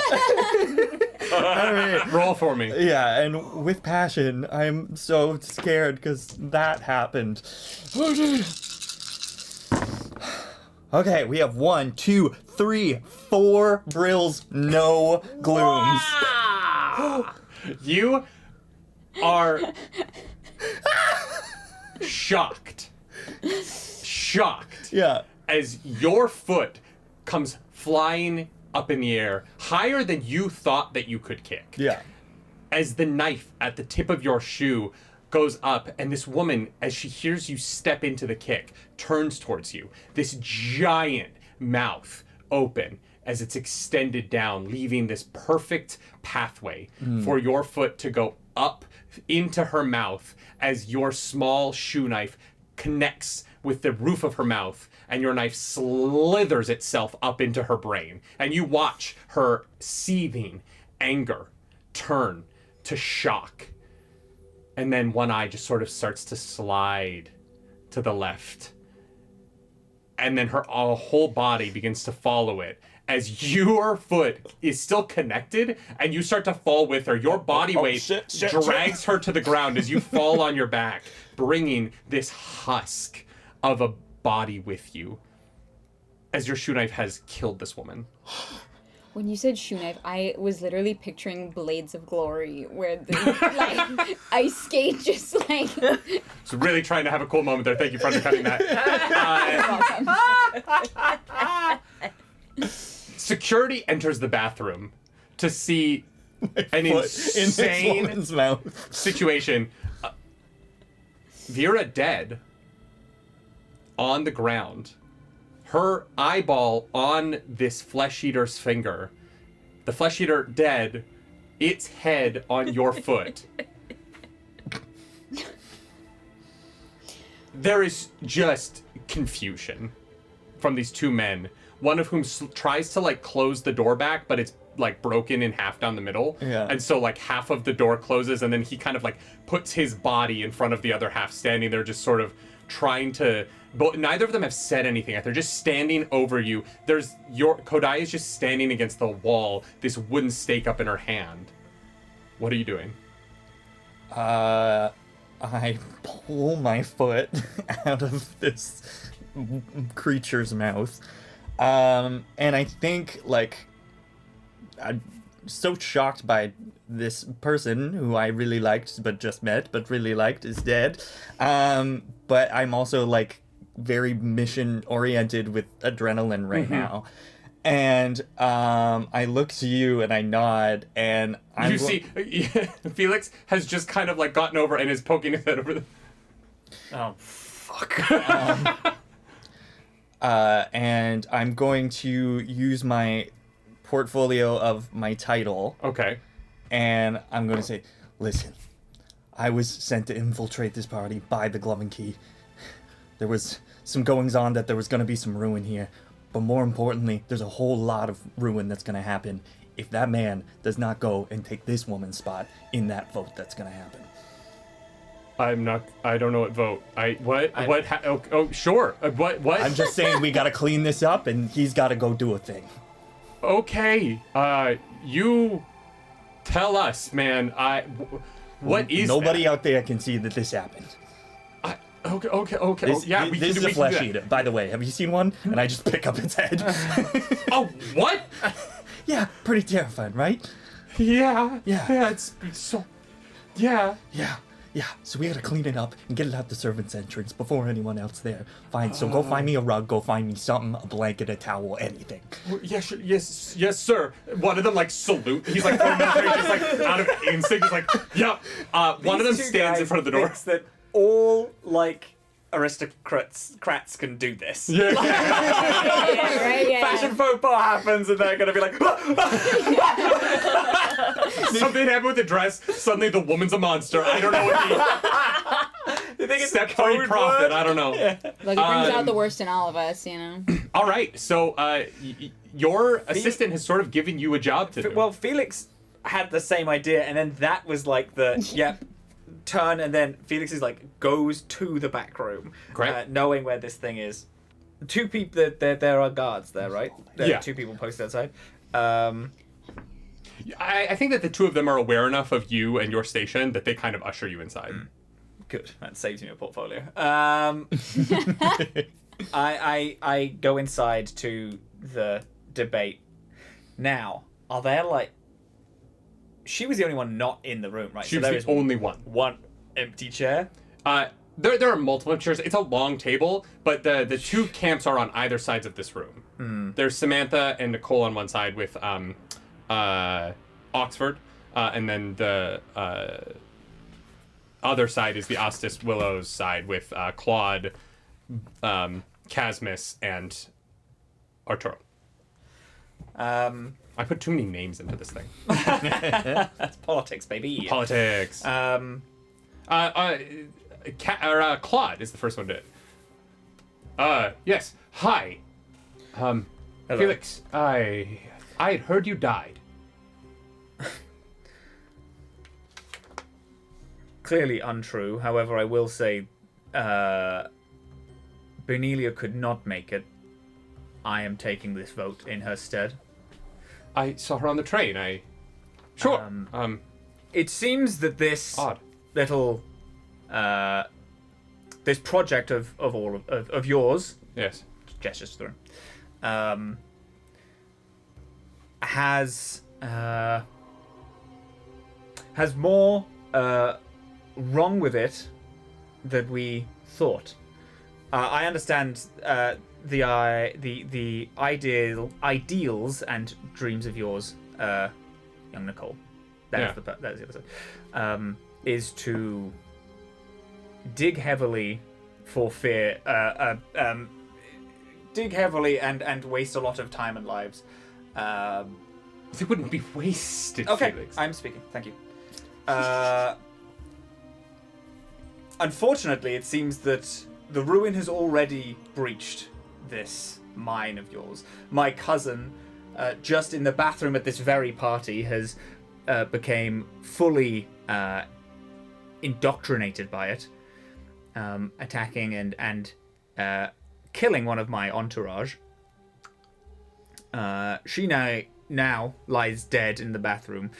Therefore, speed and efficiency is unfortunately not what we can or should work with. This is a project that requires slow movements, safety of the people, because we do not want more face-stealing, or albeit people who can hide the ruin in them.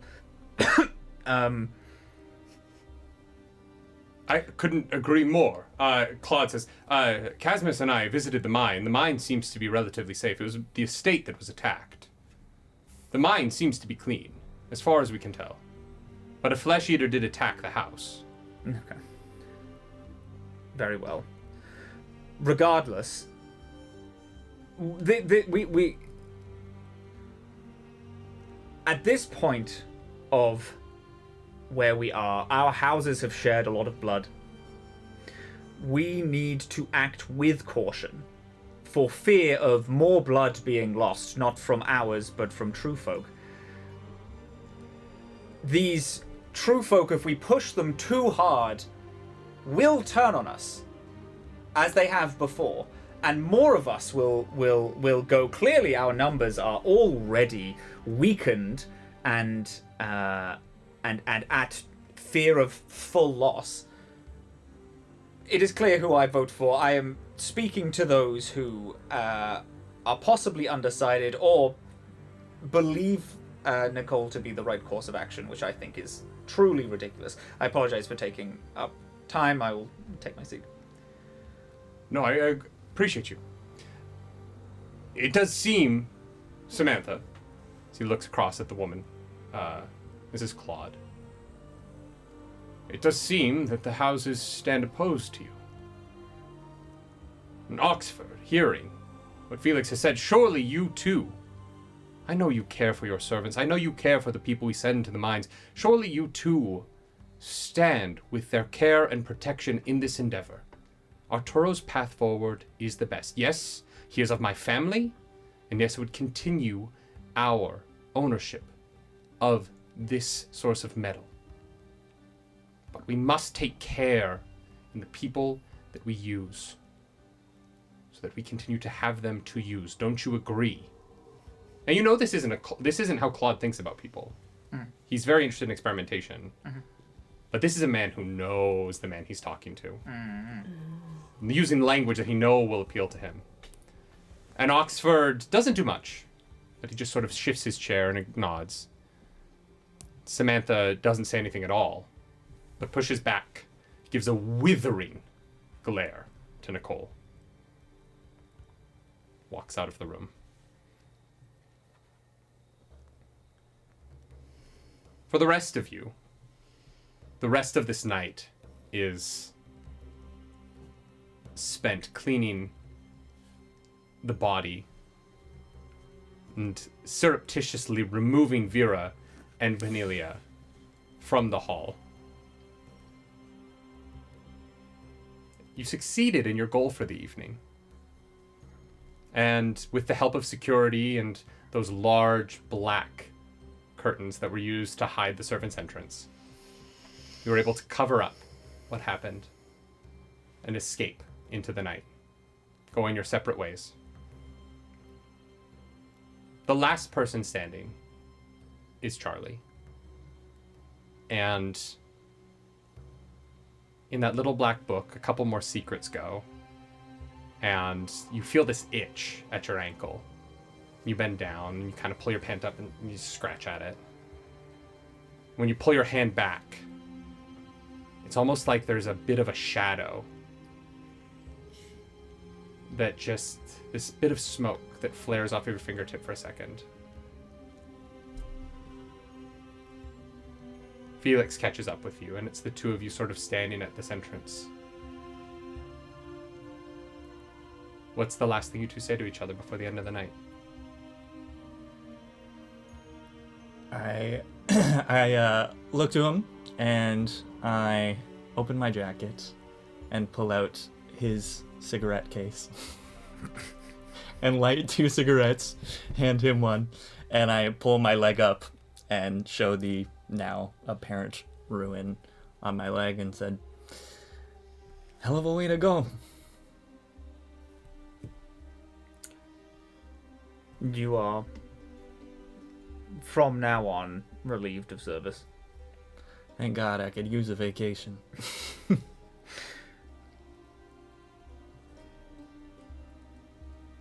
We won't be seeing each other again. I do not believe I have longer than a fortnight. But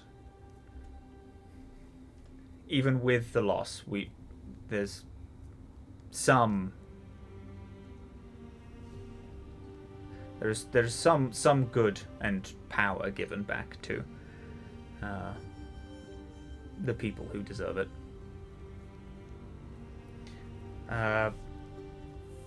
Although you actually, after my passing, which will probably be sooner rather than later, I will write you in as my immediate heir, not being able to have for myself. Enjoy it whilst you can. I'll give you a small list of the places to buy the good, weird things. You're a good man, and a good helper for these years. Well, under that bravado, so are you. Well, it need not be forgiven, just that it's fixed. One question. How the hell do we get out of here? Train? I think. Come on, this time let's just walk on it. I don't want to be jumping back on a train again. The night passes into infamy. It's the night that Arturo Slim Talk took over the estate in the north of the Clean Mine. Nothing too memorable for those who weren't there. But 6 months later, in that grand ballroom underneath the Grand Interchange in Grandhurst, there's tapping on the wall. That tapping becomes these booms as the cinder blocks collapse in on themselves. And walking into the room is Sally, holding this giant hammer, with a group of men and women, all wearing this sort of red, And the last person to enter is their leader. As Kodai leads these people in to excavate the silokinetic machine. Mm-hmm. How would you like to end our little evening? She has her mask on, and she's the only one that has it. But she's very clearly directing those around her. But not from a distance. She is there, and she's encouraging and with reverent joy. Like, this is going to change our lives. This piece right here that was left behind, I know that it is going to answer so many questions. I know that the royals didn't abandon us. We just have to have the faith to decode what messages they left behind. And that's going to be a piece of it. This is a day of celebration. And there's this air of not like sometimes when people are like maybe doing things that they shouldn't or sneaking around, it feels very tight and cautious, but this has an air of freedom and like almost joy, but like most importantly a little bit of hope. The only twinge against that you feel as you break down this wall and are slowly excavating this hole larger and larger to try and fit this giant machine and sneak it out into the train tunnel somehow. You look over at that bathroom where that fight happened 6 months ago. And for a brief moment, you're certain you see Vera standing there, just looking at you. This blue mist that slowly fades away. I pull down the mask to just show my eyes. I turn away from the people around me so that they can't see. But just in case Vera can, before I pull it back up. And I think that's where we're going to end tonight. That was wild. I did not know how that was going to go. Yeah, me either. Yeah, I just started doing shit. Yeah. Yeah, wow. The only thing I wrote was Lady Benelia Galdalane, 40s, cougar, flesh eater. That was my description of the character. Nice. Love it. That, wow, that was a lot of fun. Thank you so much to everyone who joined us for our brilliant revel, and thank you to the Our Brilliant Ruin team over at Studio Hermitage for having us. I am Nerdy Nightly. I am Claris Polaris. We are the owners and operators and hosts and whatever of the Roleplay Relay, a channel that you can enjoy if you want to, or not if you don't. That's up to you. Live your life. Be happy. We are not living in an apocalypse, and so I want you to be doing everything you can to be kind to the people around you. And I want to be kind to the people who joined us on this adventure and made this possible. Let's go around. I've never been first before. Hello, beautiful, wonderful people. Hi, how's it all going? My name is Robin, Captain Krill on all things. On Saturdays, for the next little bit at least, I'm on Roleplay Relay playing Teller or Storyteller in our Dragonlance Dungeons & Dragons show. Yeah. I am also on Unprepared Casters this current season. I also GM a show called The Adamless, as well as a million other things. Go follow me on Twitter. It's easier that way. Hey everyone, I'm Fariha. Sup, this is how I greet people when I'm not also being, pinned against a wall by a flesh eater. I'm sorry you died. Is that a good or a bad thing? It's good. That's good. I'm consistent.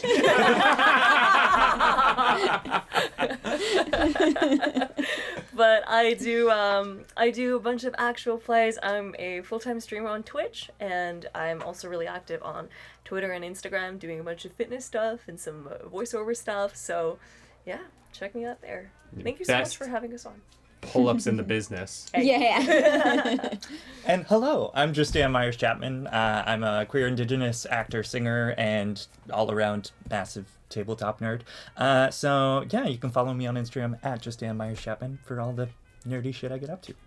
I think that this is the first time. Sorry, this is not related, but since you've gotten married. I know. Oh, I've never heard you yeah. introduce yourself by your married name. That's Yeah, so cool. Congratulations. Yeah. That was a beautiful moment. Clarus didn't take my last name. I'm sorry, I don't want it. To be fair, like I mainly said yes because it has a nice ring to it. That's right. Oh no, it's sounds great. Nailed it. Thank you so much, everybody. This has been so fun. I know that Hermitage is going to say this over and over again today, but this video will also eventually live on the Roleplay Relay independent of that. So I just want to say, if you enjoyed any element of the game that we played tonight, some of it I made up, but most of it comes from their system. It is free. That's right. The book isn't free if you want to buy it. It's gorgeous. It's beautiful. Captain Krail over there says it's the best art direction he's ever seen in a TTRPG. Yes. But this game is free PDF on Drive-Thru RPG. So go play it. It's really fun. The world is incredibly rich. And we didn't even get into the estate side of it, which is more long-term campaign stuff. But there are so many rich systems that we didn't even have time for tonight. I highly recommend you play the game. It's a really, really good time. And we're grateful to Studio Hermitage for having us all be a part of their brilliant revel, their anniversary. Congratulations, you guys. This is a really amazing thing. And Clarus, is there any final thoughts that you want to throw into the video? No, that's kind of everything. This was a blast. Thank you for having us. Thank you guys for all, rolling some dice together and killing some flesh eaters. Final thing. If you're watching the Our Brilliant Revel Day, this is not the whole thing. There is a stream coming, and then Stella Luna there's like a whole Q&A part, and then Stella Luna, incredible GM. Stella Luna is amazing. She's going to be GMing another one-shot later tonight on this channel, or if you're watching this on Roleplay Relay later when it airs there, go to Stella Luna's and check out her one-shot at that point, or go follow Studio Hermitage and watch it there. There's so many places that you can watch content. Love that, Chris. Isn't that exciting? Do something nerdy tonight, y'all. Bye. Bye now.